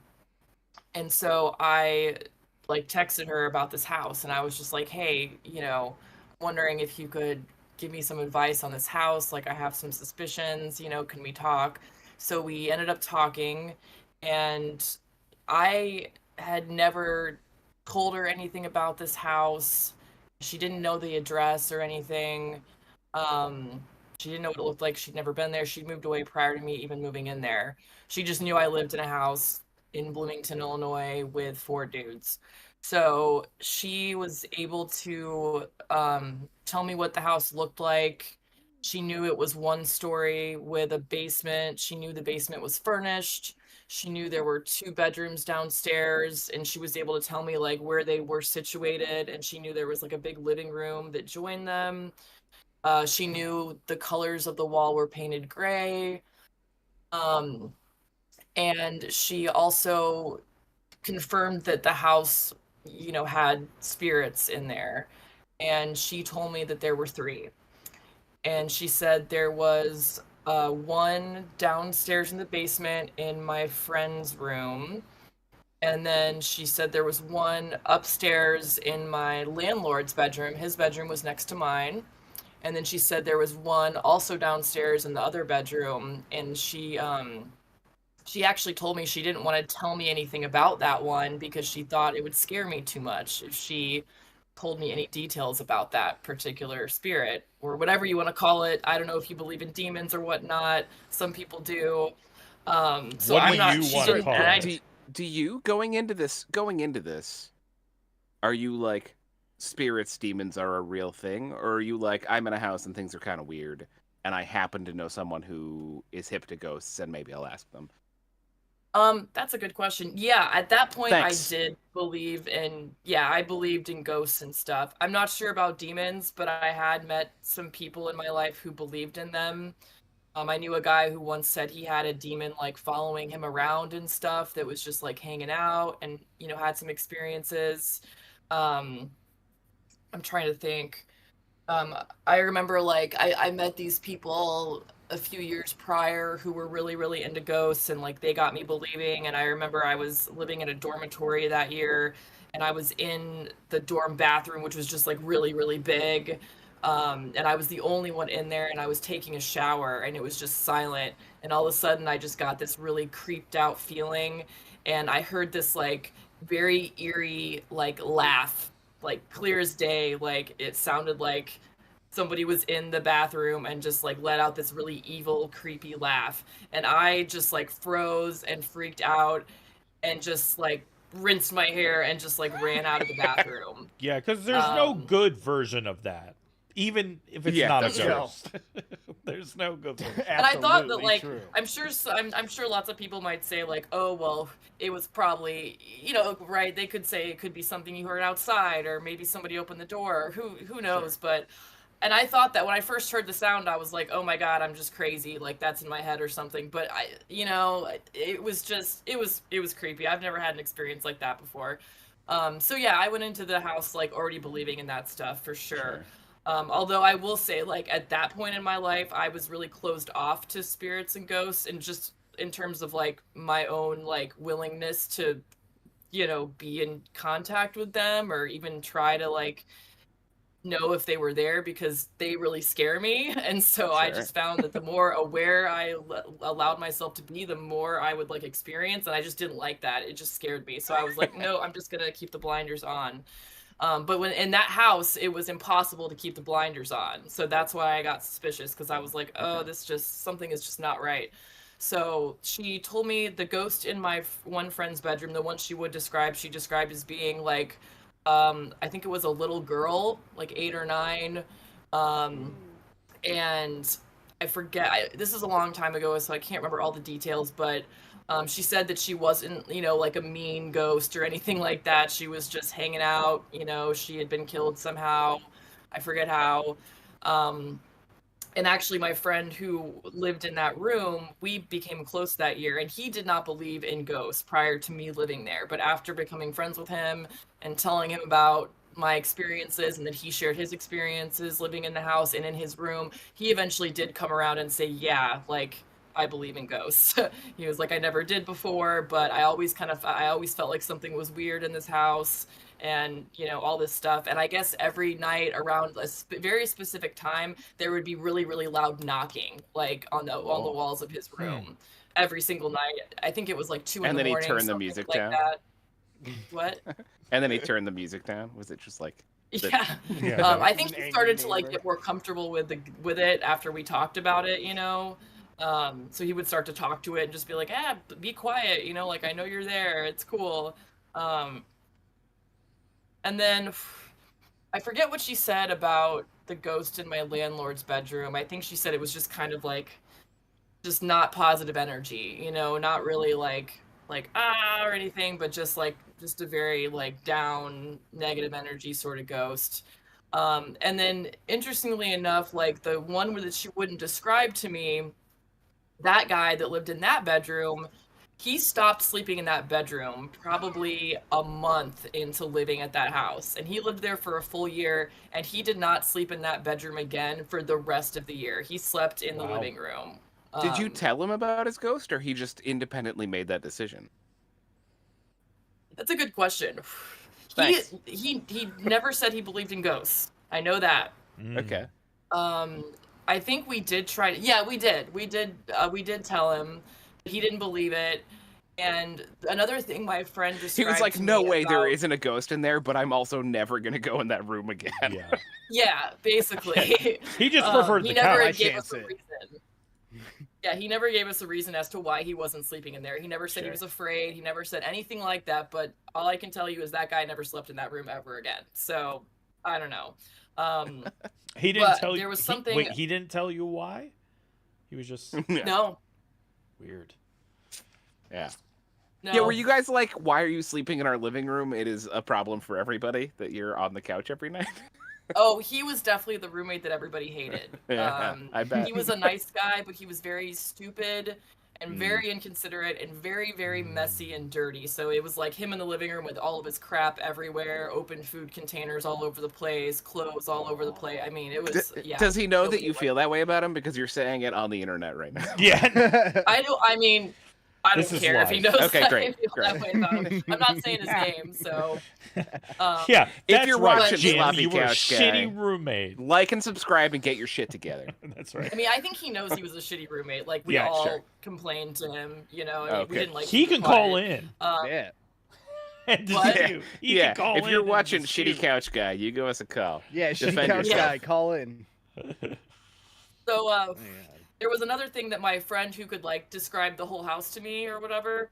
Yeah. She also said when she was talking to me about the house, she was like, "Oh, and also in the basement, she's like, there's a painting down there," and she's like, and it's in the main living room area downstairs, and she's like, I think it's, she's like, is there a painting down there? And she's like, I think she described it as being like sort of magical fantasy, and she said that it was kind of cartoon-like. And so I was like, I'm not really sure. Let me look. So I went downstairs and I found this this weird like painting. I don't know what it was, if it was a painting or a drawing or what it was, but it was cartoony, and it was like a castle with like lots of bright colors and stuff, and it looked kind of, you know, medievally fantasy like. Weird. And she was like, yeah, that's it. And she was like, there's something important about that painting, you know? She's like, I'm not exactly sure what it is, but there's just something important about that painting. And I was like, all right. And I later asked my landlord about the painting. I was like, whose painting is this? You know? And he was like, I have no idea. Like, it's just always been here. So nobody knew where it came from, whose it was, or anything. And like he bought the house and the painting was in the house, and he was like, I'm gonna leave that painting there. It's too freaky to move. I It's a cool guess painting. I don't know. I That's did think crazy. it was strange that nobody knew where it came from or Yeah. anything, but So that what was the case. style? Was it like old? Did it feel modern? Was it I mean, if I Thomas had to Kincaid? guess, Jackson Pollock? what, maybe something from the 80s or early 90s, if I had to guess. Okay. Yeah, it was kind of just a weird painting. It was like hard to describe. Again, it might have been like a drawing that somebody colored in. I'm not really sure exactly it was kind of unique in that way. But was it And framed? she said something.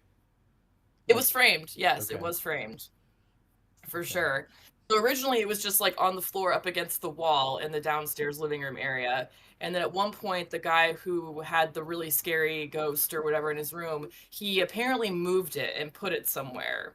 Oh. And I talked to my friend about it later, and she was just like, did your friend, you know, do something with that, you know, painting? And I was like, I have no idea. And she's like, well, something's important about that painting. Like, and it's not where it was before. And like, that's a thing. And I was like, all right. Like it needed to be, or it's better that it was moved, or she didn't know?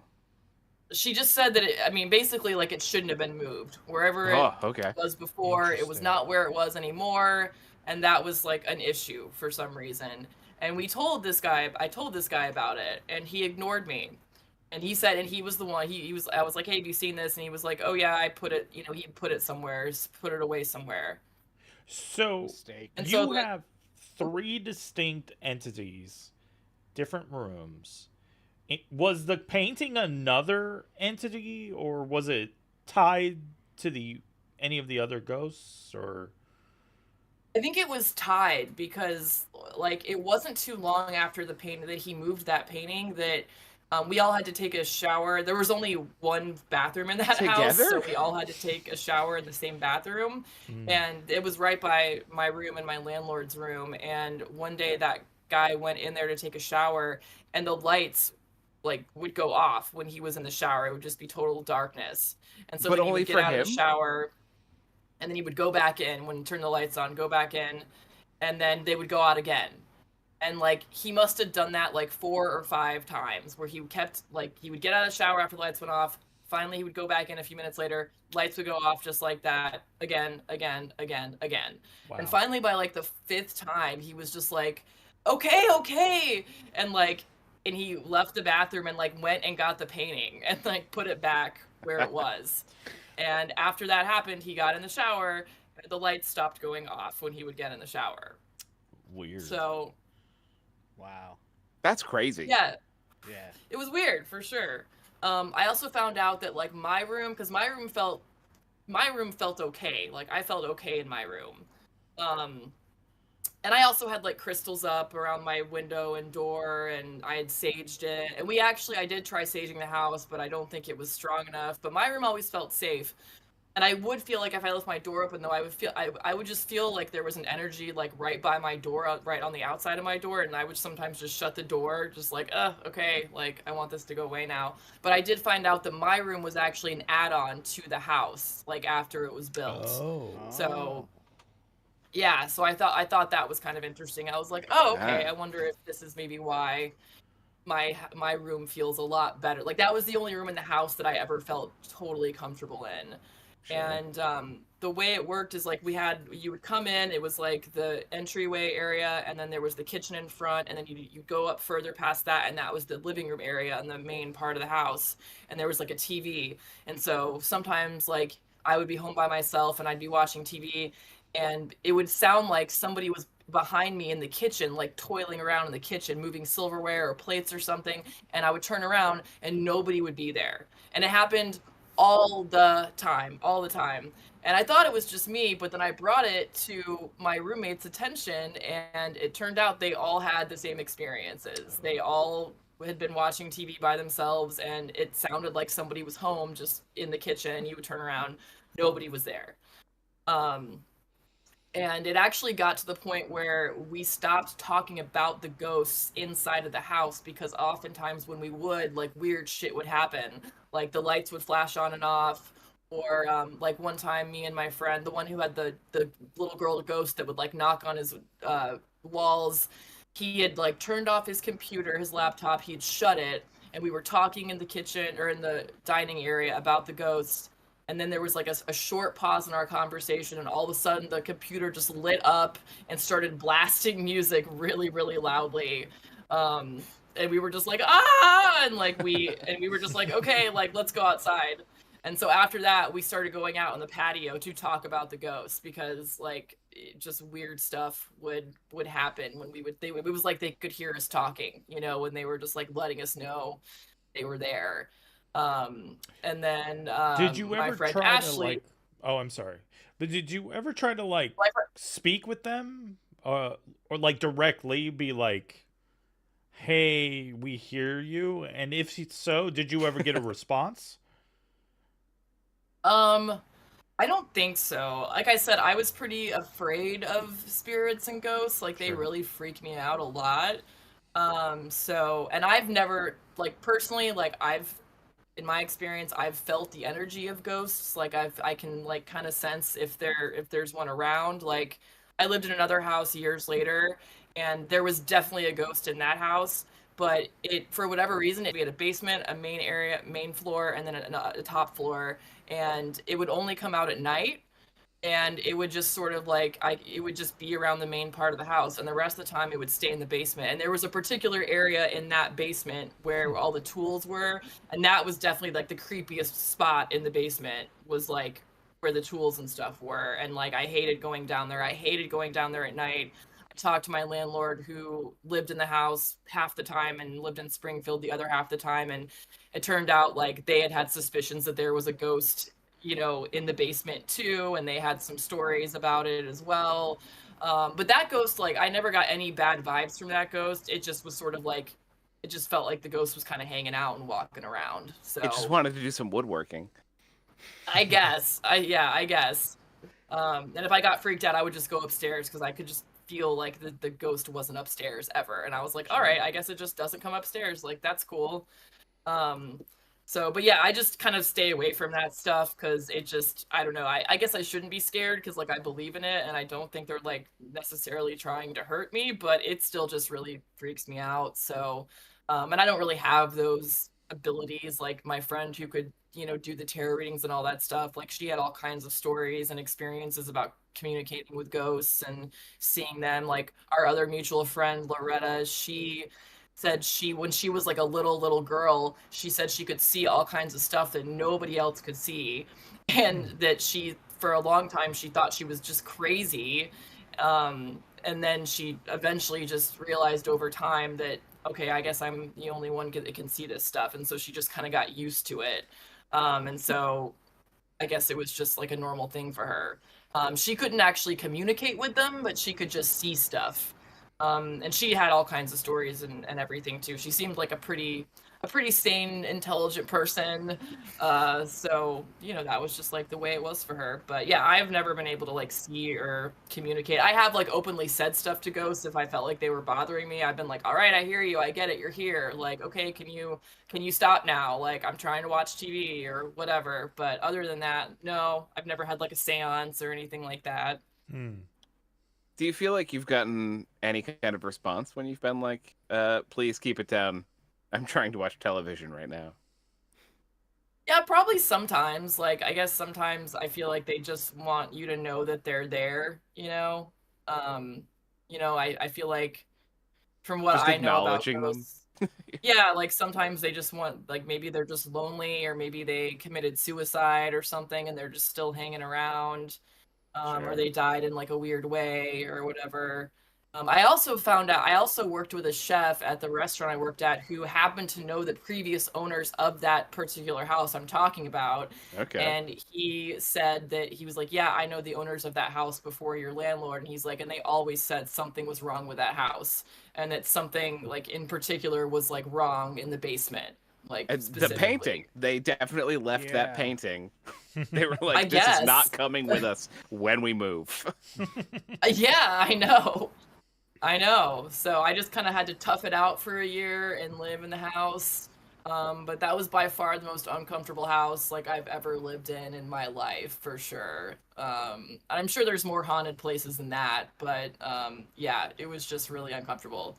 I mean, like Ashley, who you guys know, she like came over to visit one weekend, and she like I had her set up in the main part of the house, like on the couch somewhere, and it was like it was probably like a half an hour after we'd gone to bed, and like I get a knock on my door and she's like, Brooke, can I sleep with you? And she was just like scared. Like she was just like, I'm just so freaked out, like sleeping in the main part of your house right now. So I was like, of course, you can sleep in my room. So it was fine. So yeah. So when you moved out of the house, did you ever feel like anything paranormal followed you? No, but that story I said earlier about the laughing in the bathroom of my dorm, like according to this girl I was dating at the time, she was like really into ghosts. She's like the person who introduced me to it. She said, I forget what she said that it was, but it wasn't like a human ghost, according to her. And she said it was like following me around and that she could like see it. And so we like did something to like get rid of it. And I can't remember because I'm 38 now and I was 21 when this happened. So it was just so long ago that it's kind of fuzzy. But according to her, I had something following me around. So I definitely think that's like possible. I've heard of that happening to people and everything. But that's another reason why I try to not like get too aware of stuff, is because like I just don't want to draw anything like negative to me. I don't want anything following me around. I don't want to. It's like people on the street, right? Like if you pay too much attention to them, you're like, oh, maybe they'll see that I'm recognizing them and then they'll follow me home. Yeah. It's like that Yeah. don't make eye contact Yeah, thing. it's Yeah. just not for me. So Or that like story about someone who flashes their headlights and then you pull over and then they murder you. Oh, yeah. Oh God. You don't want to be the one that pulls over. Yeah, That's right. you're exactly No. right. You're exactly right. Are you So- still in touch with the person who could describe the house and did the tarot readings and stuff? I am not actually. She stopped being my friend because I told her she shouldn't join the military for a guy. Kind of a long story. I was trying to be a good friend and just tell her tell her what I really thought, because That's good advice. No. It is good For advice. a guy is the wrong reason to join the military. Correct. I think she would have said otherwise, that it wasn't for a guy. She didn't end up joining the military after all, but yeah, she Well, stopped then being she my should friend. still be friends with you. It sounds like she Oh. took your advice. Yeah, I don't know. We were good friends for like 3 years, so I was kind of sad. She just said, "I wish you well, goodbye," and then unfriended me on Facebook, and I never heard from her Whoa. ever again. That's so Sounds like Baroque. she had some demons to work through. Yeah. Yeah, yeah. But I've never met anybody else that could like do real tarot for real. I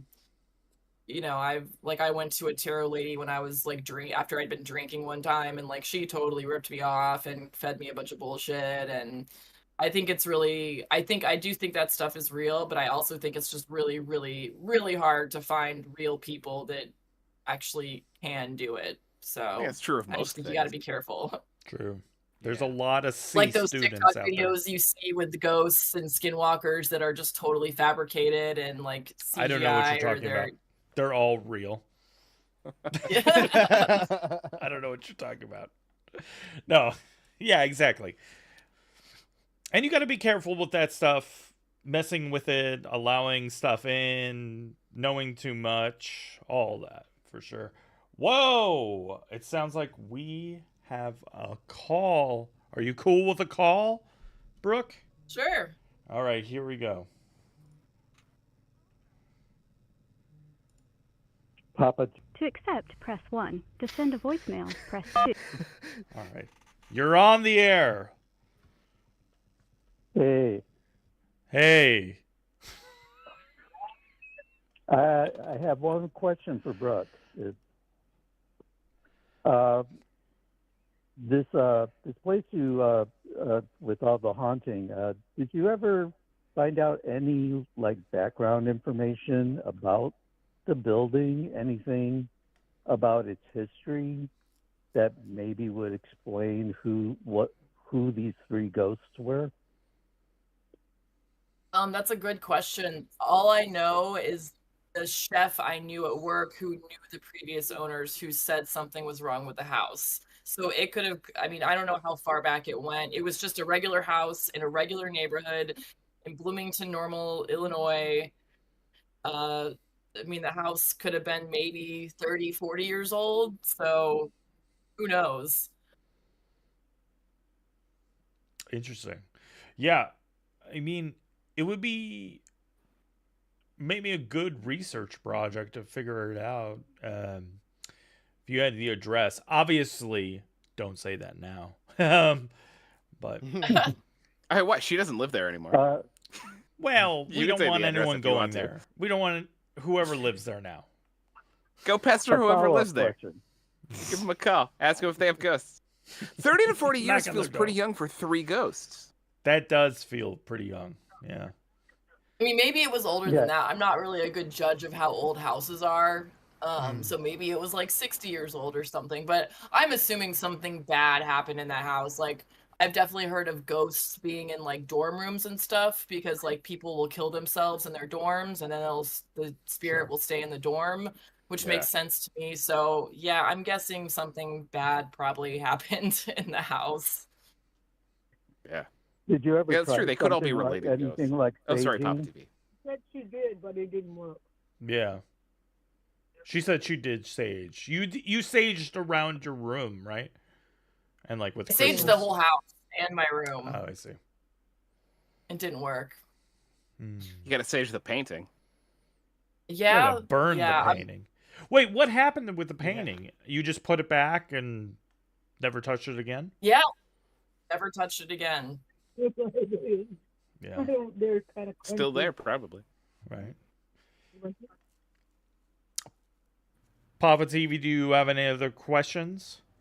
No, I think that's all I have for tonight. Alrighty. Well, thank you so much for calling in. All right. Long-time listener, fourth-time caller. Fourth time caller. Yeah, keep track. All right. Take care. Our Thank you so favorite much. caller.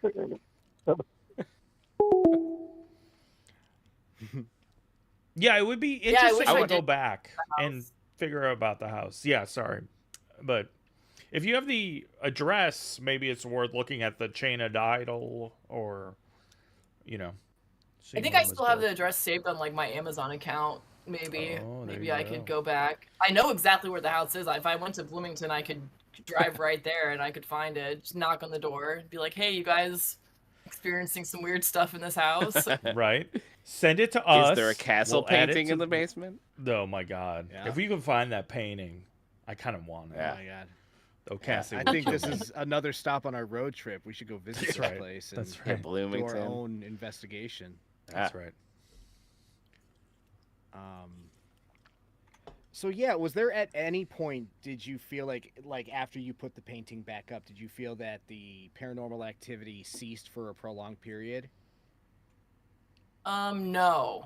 I just know that those lights stopped going off when he was trying to take a shower. So, I mean, it almost felt like that spirit knew he was the one who had done something with it and was Yeah. purposely aggravating him to get him to, and he did. He put it back where it was. And for somebody who claimed he didn't believe in ghosts, he sure as hell seemed like he believed when that was going on. So Yeah, you don't believe until you have to believe, right?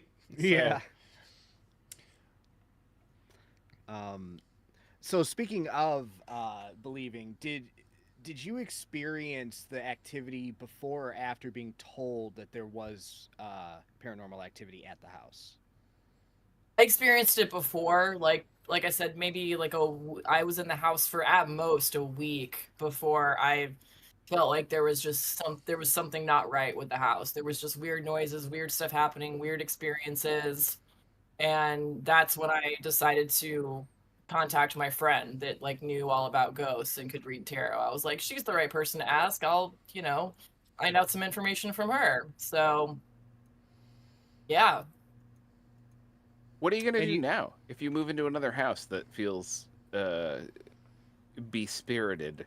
Who are you gonna call? That's a good Don't say it. question. I will say that like since living in that house, I try to like pay attention, like when I go see the place first and I try to like, feel it out. Sure. I don't know if like animals are good at like, I know they say animals can like see stuff or sense things and stuff, so I don't know if it would be a good idea to like bring a cat with me or something like that. It's always a good idea to bring a cat with you anywhere. Yeah. Right. Like I know the house I live in now isn't at all. Like there's just nothing here. And aside from that other house I lived in later with like the friendly ghost that was in the basement, I think I've been lucky enough to escape further hauntings. But I would never move into a place if I felt like there was something wrong with it, for sure. Like, I don't know, places just have like a feeling, they just have a feeling to them. And so I just really try to pay attention to those feelings now when I see places. And I also try not to live in places that are too old. Fair. That's good for a variety of reasons. Right. Yeah. Yeah. A lot less. You don't no feel like historic homes, historic neighborhoods, any of that stuff. No. You don't feel like there's a loneliness to not having a ghost? Well, I live with 3 other people, so I'm fine. Okay. So let me ask you. You believe in ghosts, obviously. You mentioned demons. In the hierarchy of spooky stuff, like which parts do you buy and which parts are you like, nah, that's not like you seem hip with tarot cards, but like Ouija boards, are you hip with Which that? we learned earlier, that's like entry level occultism. That's true. You are using gateway tarot magic cards with those crystals. Stuff. Yeah, I think I did Ouija boards like in elementary school and junior high school at sleepovers with friends, but I don't recall ever having like a weird experience with a Ouija board myself. As far as demons go, I don't know. I'm kind of at the point where like I'm open to ideas. Like I think lots of things are possible. I would prefer to not run into a demon, I would rather not, Sure. like bold think about it. stance. Is there a good place to run into a demon? No. I don't know. It has opened me up to like thinking about the afterlife, and like I kind of believe that, like, I don't know if reincarnation is not the right word, because I don't think that we like move levels up or anything like that based on like our experiences here. I think we could probably just like, I don't know, go into an animal or go into another human body or something like that. Like maybe we have like we keep going and we just keep having experiences over and over again, and maybe we come across like some of the same people that we knew in past lives. So I definitely believe in like past lives and stuff like that. I think I've had enough experiences with spirits to feel like, well, if there's spirits out there, I've come into contact with them, like there must be something that happens, after death. That can't just be it. Although I know lots of people would argue with me on that, but that's okay. So yeah. That's what arguing is for. Have you ever done past life regressions? I haven't. I mean, I would love to go see somebody who specializes it and knows what they're doing, but it's just so hard to find a real person that does it. Sure. Yeah. It is the problem with all of this stuff where there's a lot of charlatans mixed in with the very compelling stuff. And it's hard to like piece out, find the real amidst all that. So yeah, like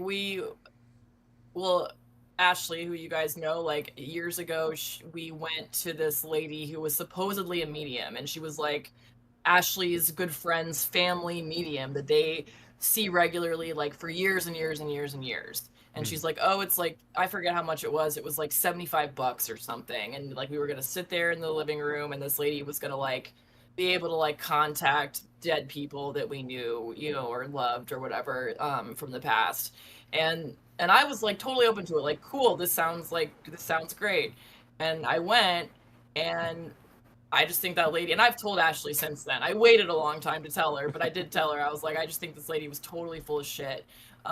She did this like weird thing with her eyes to like make it, and she's like, when I'm doing that, it's because I'm seeing stuff or whatever. And so I just think she had a weird trick with her eyes that she could do, and she just asked way too many questions of everybody. Like, she needed so much information to be able to that give like cold information. reading kind of thing. Yeah, and then and also she was clearly just throwing random shit out there and hoping it would like, you know, line up with someone's experience. I'm getting a name that has a G in it. There's a name with a G. Right. G. Yeah, she was like, oh, I'm seeing somebody with a hat, you know, or some shit like that. Oh, it's Patrick and I stayed really yeah, I know. I stayed really quiet the whole time because I was just thinking, okay, lady, if you're going to be able to tell me something, you're going to be able to tell me something, and you're not going to have to ask me all these questions, because my friend that could read tarot never had to ask me questions like that. Yeah, tell me the layout of my house over the phone. Right. Yeah. Like, she would just tell me stuff without me asking anything or without me giving her any information. She just knew stuff, and it was detailed, and she was right on about all this stuff she would say. So that from that experience, I was like, I know what it takes for somebody to actually know what they're doing and be real. And this lady was just not it. And I was the very last person she talked to out of like 7 people or something that were there. And she's like, you've been really quiet. And I was like, yeah, you know, just paying attention, just watching. And I forget, she ended up throwing out some random shit again, and I was just kind of like, all right. And I didn't want to make a scene or get angry in front of like people I didn't know that I had just met, you know, who was like the family friend's medium or whatever. I was just like, I just feel like I'm in a social situation where if I challenge this lady and tell her I'm full of shit, it's gonna like upset a lot of people. Yeah. And I don't want to do that. And then she did strangely bring down her price at the end, though, by like $25. She's like, oh, it'll just be $50.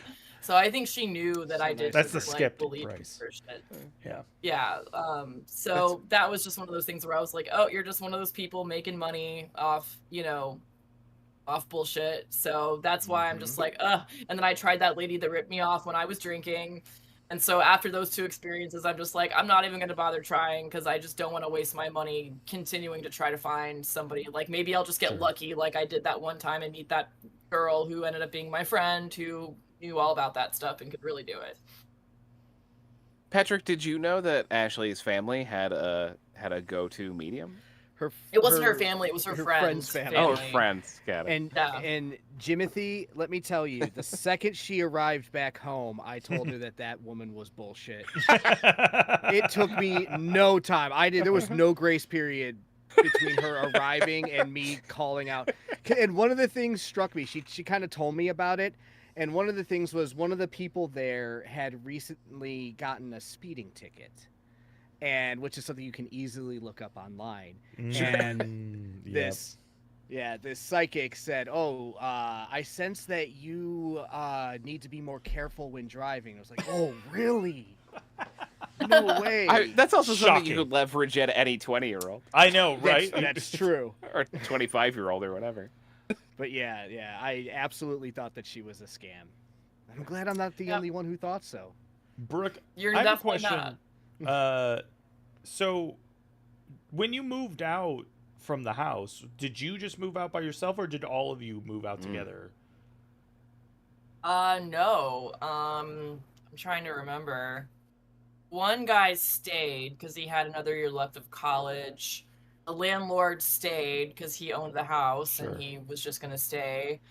The guy that lived in the room with the girl that knocked on the walls at night, he moved out like a few months prior to me moving out, but I forget why. I think he just like wanted his own place, like he wanted to live alone. It was something like that. Yeah.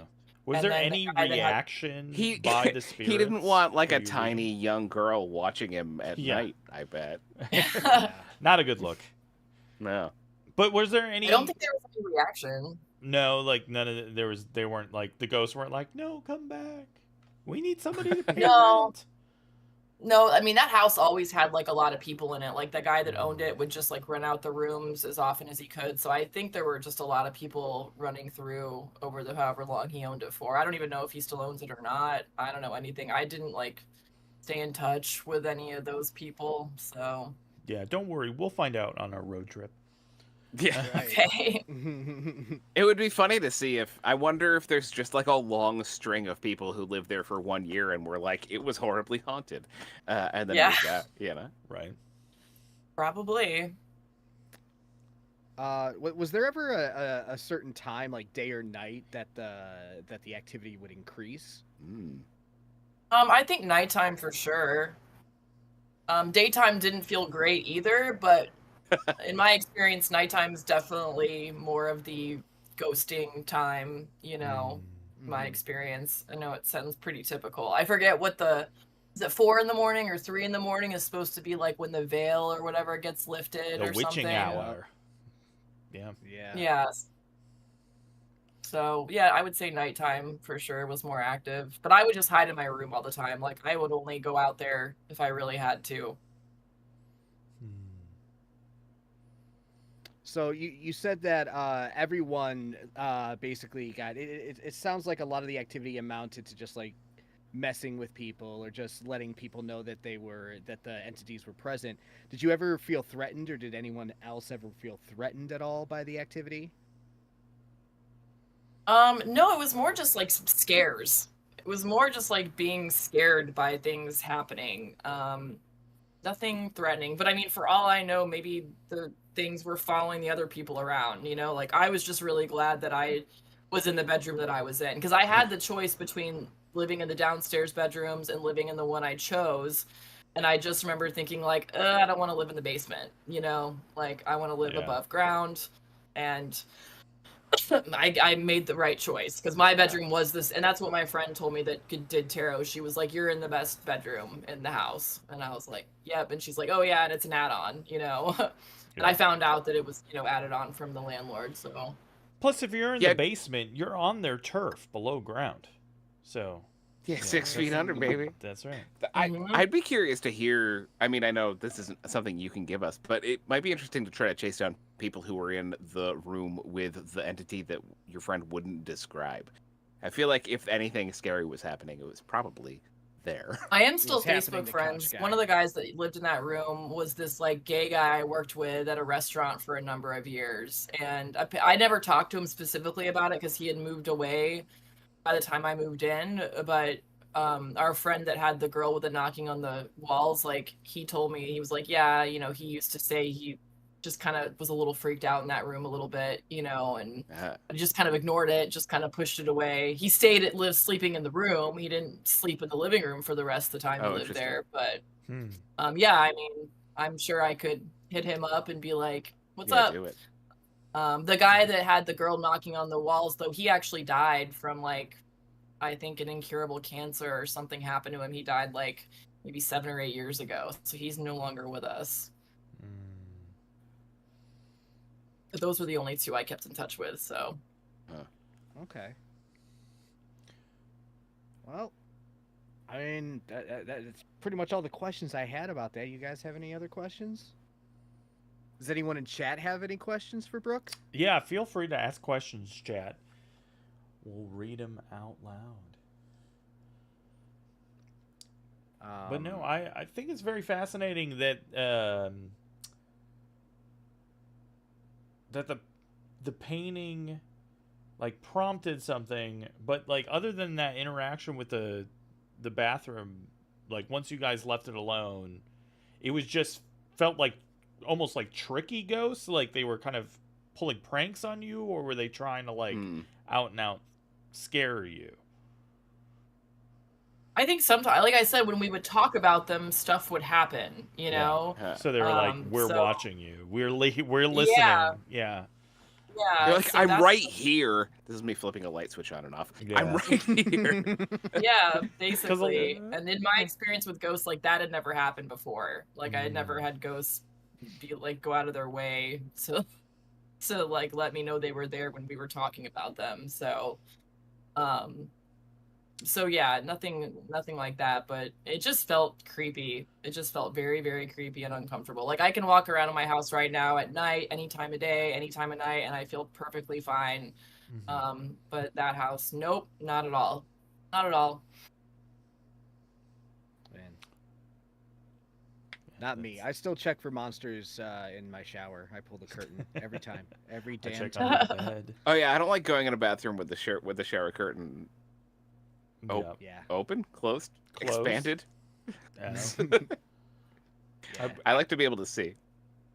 I used to be really weird about that, especially as a child. With the curtain, the shower curtain had to be open the whole time if I'm in that bathroom. Because who could be Even while you're showering, just water spraying everywhere. That's right. Just the worst. Yeah. Well, that's all really fascinating. I think like,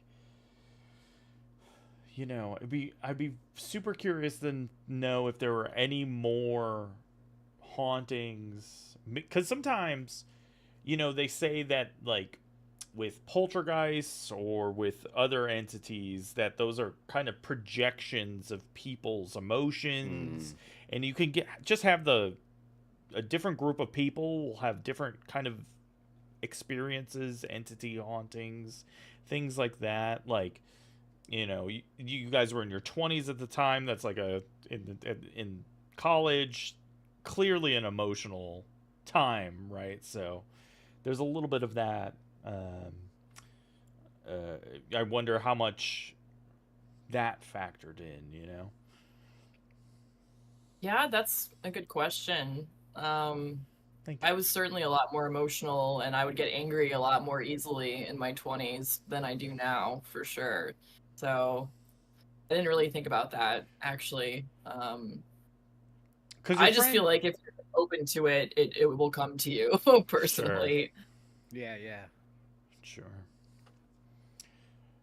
Well, if we don't have any more questions coming in from chat or from the call, I think we can wrap I think I this remember up. the address.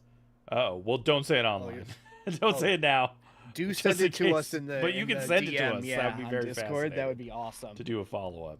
You want me to send you the address?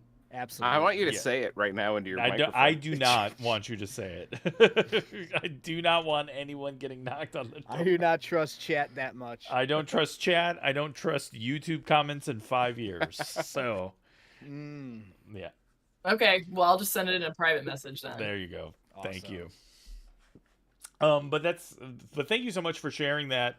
I think That's so wild. I I wonder if there's like a. Sorry, I know you're wrapping up. I wonder if there's like a. You know, they say when people get struck by lightning, they're more likely to then again be struck by lightning. I wonder if there's something like that where it feels like you have multiple.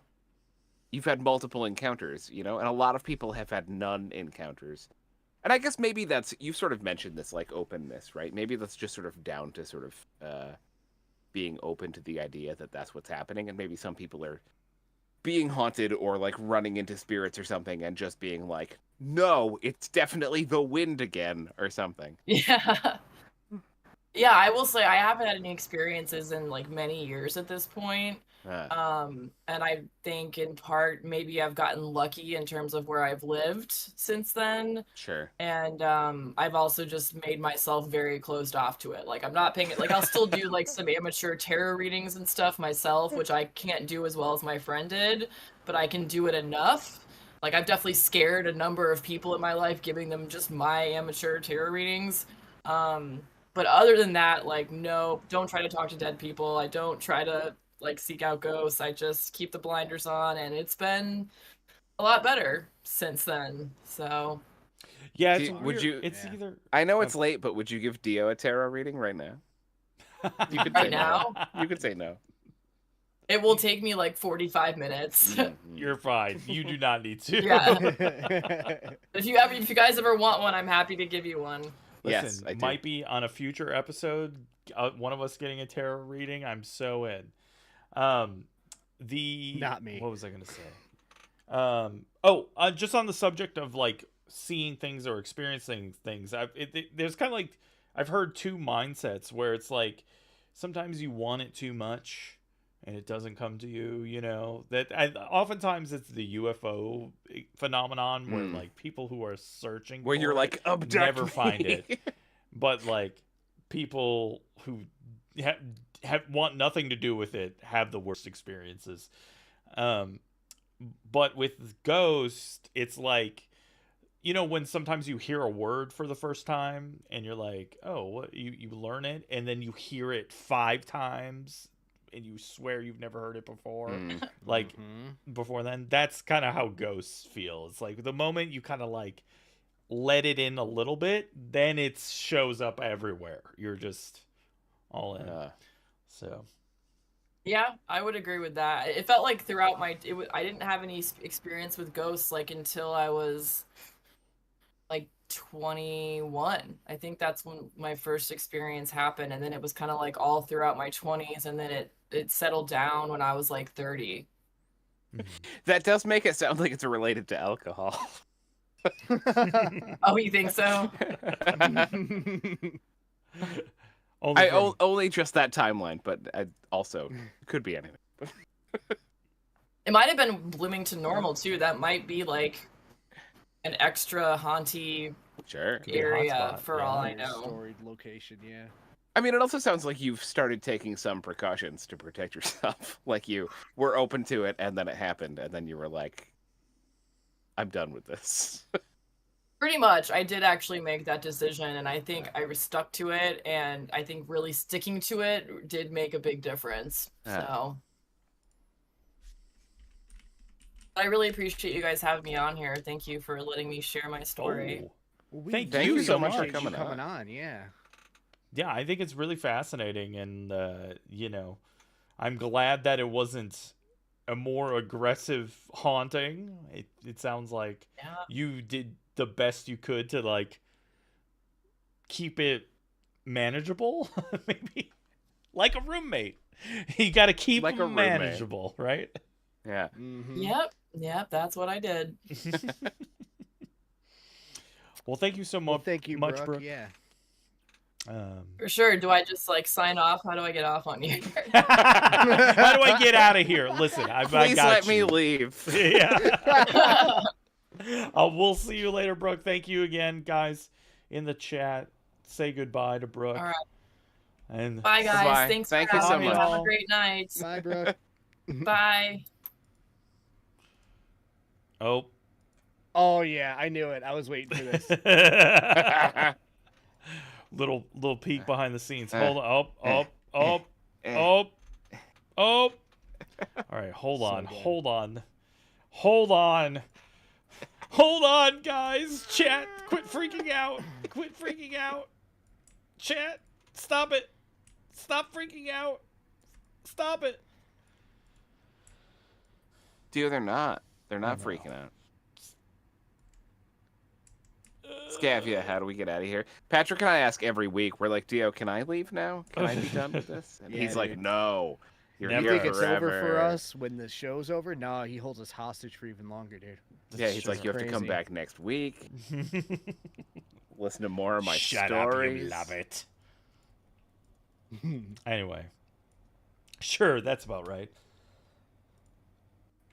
Oh my god. Anyway. Dave, that's so funny. You get an orange Jeep and then everyone has an orange Jeep. What a weird thing for... Not like it's a weird car for one person to have. No, It's a no, the weird Jeep car I had for a was a lot of weird people to have. car. Oh, It I was a thought it was you, Jeep Patrick. Compass. It was so fucking weird. What? A Yeah. Jeep Have you ever seen the Compass? Jeep Compass? No, Doug. Oh my god, No. it's it's like a mom van version of a Jeep. Yeah. And it was technically rust was the color. One of the ugliest colors for a car. Ew. And they just started showing up. Weird. That's weird. That is Yeah. pretty weird. That's okay. Victory Auto Wreckers has it now. Classic. A Chicago institution. Mm-hmm. I still can't see yellow cars enough. Dang. Is that because of color blindness? That's right. I can't see blue cars or yellow cars. It's very weird. I want to thank Brooke again for coming on, and also Because she's definitely still watching. well. Listen. Doesn't matter. The sentiment remains. And for sharing that story, and we'll stay on for a couple more minutes in case you guys want to share your story with us. Can be ghost related, can be anything related at all. Tell us something weird. Yeah. But yeah, I don't know. I mean, guys, what would you do in that situation? You got a bunch of roommates, but then you also have 3 extra ghostly roommates. I had to kick couch guy out. Yeah. This fucking pile of dirty laundry and whatever. Get else out of he was here, doing in couch that guy. living room. I feel like that guy was haunting the apartment probably, or the house Yeah. the most. Yeah. Without a doubt, yeah. I mean, even the ghosts didn't like him. They wouldn't have him in the basement. He was fucking with the paintings. Yeah, for real. Anthony's marrying the ghost. He Which really one? wants to marry Aaliyah. Yeah, that's right. Aaliyah Any of Ghost. them, man. Any of them. Yeah, Couch Ghost definitely got to go. Definitely got to go. He's Yeah, got- Couch should get him out of there. Get him out of there. I would absolutely move that painting. I would move it, know. and then I'd move it again the next week, Fuck with and then that I'd painting try somewhere so else. much, dude. Yeah. I'd I hang would like it upside paint down. over it. Like I would do crazy yeah. shit with it. I would like paint like Yeah. Simpsons characters into it or something. Yeah. I'm dating Pick up myself. some Goodwill paintings and swap it out. That's right. Pull it out of Yeah, like then I you would put up look a for- camera. Make Yeah. YouTube views out of that, man. You can just keep that train. Oh, rolling. that's true. That is That's very true. true. We'd This make would have a been Twitch early show. YouTube as well, Oh, right? man. Time period. Yeah, wise. 13 years ago. I would always think, Shit. Edgy says, I would always think I'd freak out, but when something strange happened to me, you kind of want to ignore it as much as effing possible. Almost like your brain can't comprehend it. That is very true. And a lot of people describe, like, when they have those encounters, like, either being oddly calm or, like, not thinking, like, just, again, because your brain doesn't completely understand what's going on, and some people think that's like an extra dimensional quality of what they're seeing, and other people think it's like a it is just it's some inner human built like fight or flight kind of response, fight, flight, or freeze response that like people are just like so maybe the ghost knows about hidden moolah. That's what I'm saying. Cut open that painting, see if they're the Declaration of Independence is behind it, dude. Like, Wait, what's a moolah? some moolah, money, moolah, Oh, like moolah. moolah, like Okay. moolah. Yeah, bro. Come Got on. it, You got don't it. know moolah? If empires are run by emperors and kings rule kingdoms, then by this logic, countries are ran by Yeah, like, you came back for the punchline Wow. on that. Thank In case we weren't getting it. Yep. Thank you. I respect that.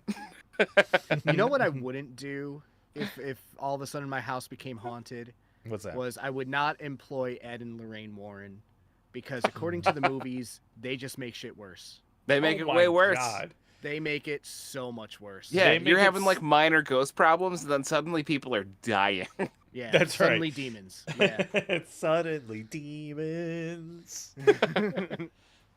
No, Ed and Lorraine Warren, they're just gonna take all the money.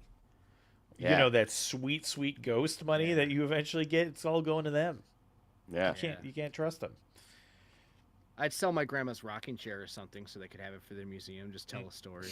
Yeah, that's true. Yeah. You know, Sell it to some museum in Nevada. This is similar. I wonder one day when like inevitably you Patrick and Jim can't make the stream, I'm just gonna After Effects some UFO footage for like some fake UFO footage. That's my version of doing exactly that. Of selling some random chair and just see if I could get it on one of those compilations. I really one day want to do that. You don't have to wait until we're not here. You can just drop it in the opening stories. Drop it in this week. Man, one day just put it in one of mine. That would be funny. That would be good. Yeah. Be like via this very credible news source. Yeah. Via DOTV on Reddit.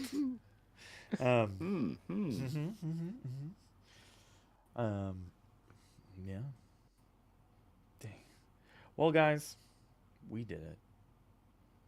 I think we did it. We did it. We listened to Brooke. We listened to Brooke. That's right. We listened to the story. I think we we for our first interview. Thanks to Brooke for being our first interview as well. Killer.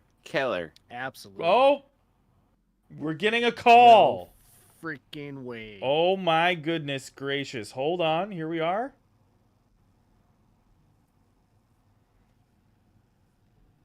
All right. We're going to accept. Hold on, Dave. Give us 1 second. Don't do it. Don't give us a second. Start talking right now. No, don't do it. Right now. Don't do it. Use nothing but swear words. He can't hear you. There we go. David, you're on the line. Hello. What's up, buddy?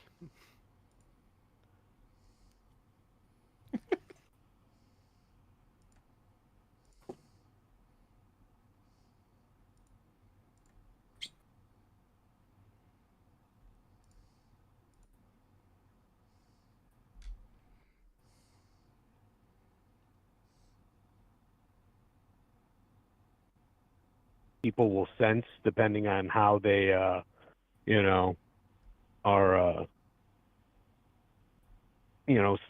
how,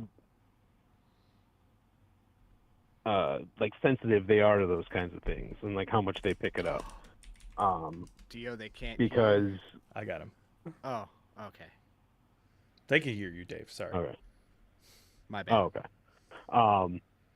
But so like for example, like my house, back in the day, it got blown up.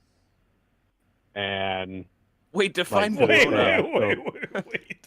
I love that this story is coming here. Oh my god. Hold on.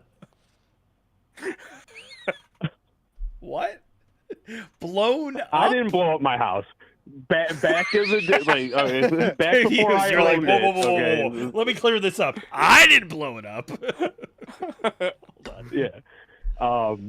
So it got blown up. Something was like a mob thing. The guy that owned it like got a mob hit on him, and it got blown up. And it's a real casual drop. Right? Hold on. I'm just thinking back to the last Thanksgiving where I'm going to find out I slept in the mob ghost house. That's what I'm about to find out. That's what's happening right now. Wait, I didn't get, there was no disclaimer, release form I had to sign. Now I find out almost a year later. What, David? We played Scrabble, Dave. That's or Dio. Where that guy got blown up, dude. Well, and it was like over by the heater and stuff, so you were really close to it, Dio. Oh, thank you. I would say like maybe about 10 feet away from it, but but anyway, like you gotta think how much energy got like in that moment, right? And so the explosion, explosion, famously full of energy. Yeah.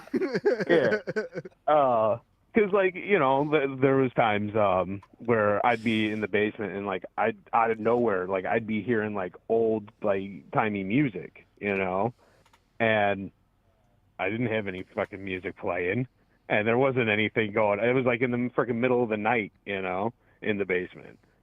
And so it was just like those kinds of moments. Also, the and ghost then, cat, dude. The ghost. Yeah, well, yeah, dude. You're gonna have another. Probably ghost lost in cat. the explosion. Yeah, probably. He probably had a cat, you know. No, I was on a call with Pat, and he heard a cat, but Princess wasn't down there. She was up by me, and I wasn't down there. And so he heard a ghost cat. Weird. Or the little boy from The Grudge. At what era did this explosion happen? Oh, I can't remember. Not while you're in the house. No. No. Okay. It was way back in the day because they had to rebuild it. They had to rebuild the house, obviously. They left the fence though. Well, no, but she did get rid of the fence this past year, so that's gone now too. So all remnants of it's gone now. Maybe. Have you experienced hauntings since you got rid of that fence? Well, no, I haven't experienced anything since I put the addition in, pretty much. More proof. Okay. More proof. You gotta add additions to get rid of Yeah, paranormal additions. activity. Additions are like the exorcisms for haunted houses. Yeah. Self-work. But then, like, one other thing to go with the whole energy thing, and then I'm going to let you guys go, is so I had a friend, and I was there, like, the whole time when she was passing away, because she passed away from an infection. It was, like, this really bad thing. And so, like, I just basically watched her wither away, and then I watched her pass. That moment, like, taking her last breath and all that stuff. And so having those kinds of moments, you know, that can, like, really stick with you and stuff. And when I was at my old condo, where, you know, she hung out quite a bit with us and everything, there'd be times when I would hear her just out of nowhere. And, you know, I'd be the only one in there. And it'd be, like, clear as day, you know. And it just, like, bring chills down my spine and stuff. And so, do I believe in ghosts? Not really. But do I, like, residual energy kind of things? Yeah, I can see that. Yeah. I mean, it just becomes a semantic argument at that point, right? Like, you're if it's energy remnants of a person, you can call that a ghost. You can call that a soul. You can call that an after image, you know. I think it's interesting you had this, like, very profound moment, you know, with somebody on their deathbed, and maybe that forged a connection between you and that person's memory, final moment. I mean, I'd buy it. Yeah. No, yeah. You know, it's one of those where it's like, it's a real shitty moment, you know, but then it's like a real, like, you know, precious moment in a way as well. Sure. So it's a moment almost everybody only has once. Yeah, true. But anyway, you guys have a good night. Thanks for letting me call in. Thanks Appreciate for calling, bud. Yeah, thank you, Dave. Yeah, thanks for sharing that, All right. man. All right. See you. Yeah, it is kind of special, edgy. It's like it's profound, you know? Mm-hmm. Yeah. Oh, good old Dave.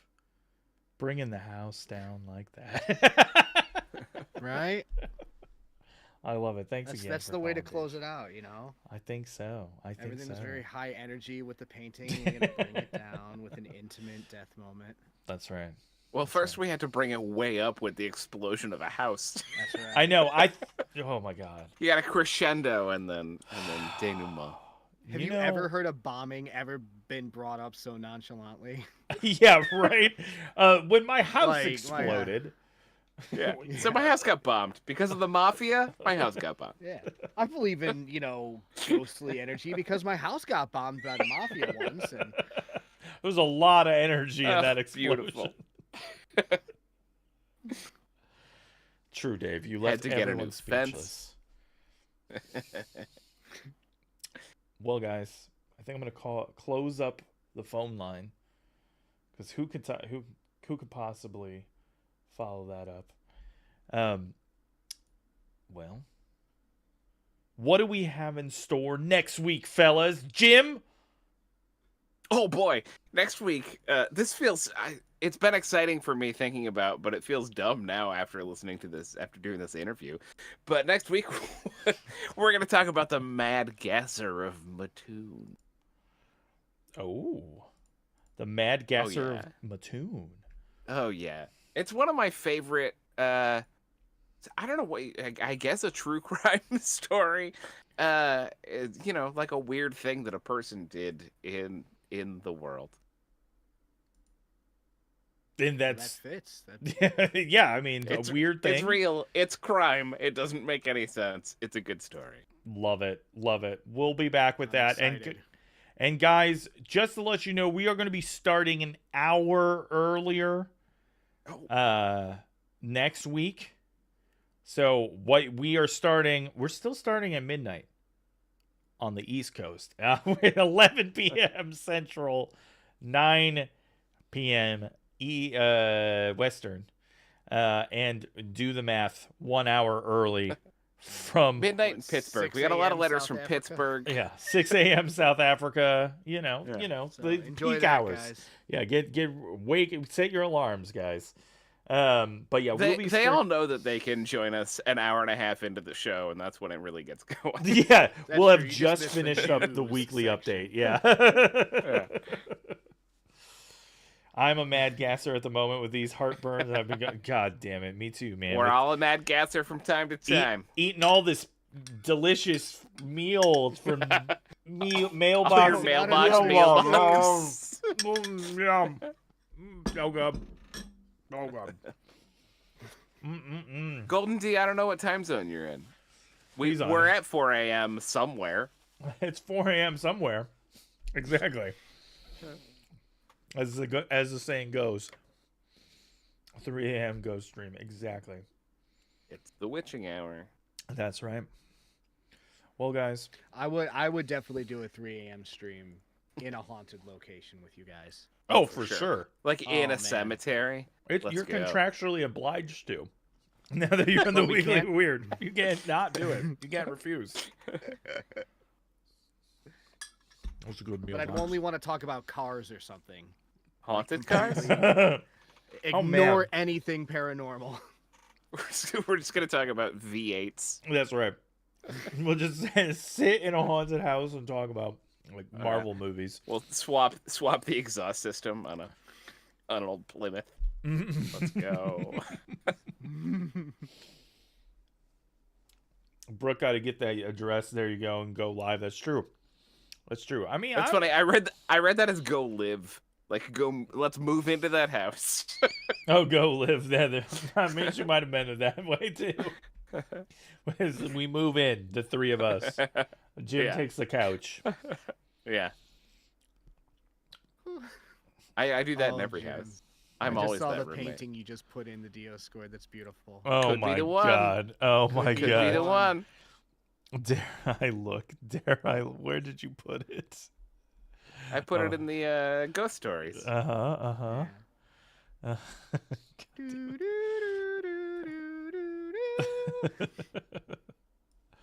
yeah, this is definitely it. Could be. And listen, if you guys want to see that painting, you have to join the Dioscord. Link down below. Anyway, guys, thanks for the hanging. Thanks for the weirdness. Thanks for the calls. Appreciate all of y'all. Thanks again to Homie-Wan Kenobi for the follow as we were doing this. Guys, if you're not already following here on DOTV, we do Weekly Weird every week, Fridays. And, you know, we also play some games. Me and Patrick play some games. Jim hangs out in the chat. We do all that kind of fun stuff. So if you're not already following, give us a follow. If you're not already following Patrick at The Real Old Man Strong on YouTube, follow Patrick at The Real Old Man Strong.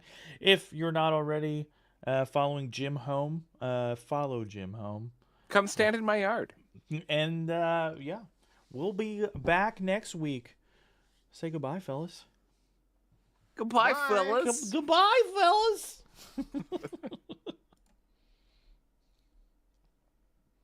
Oh, it's frozen. There it goes. Tune in next time for more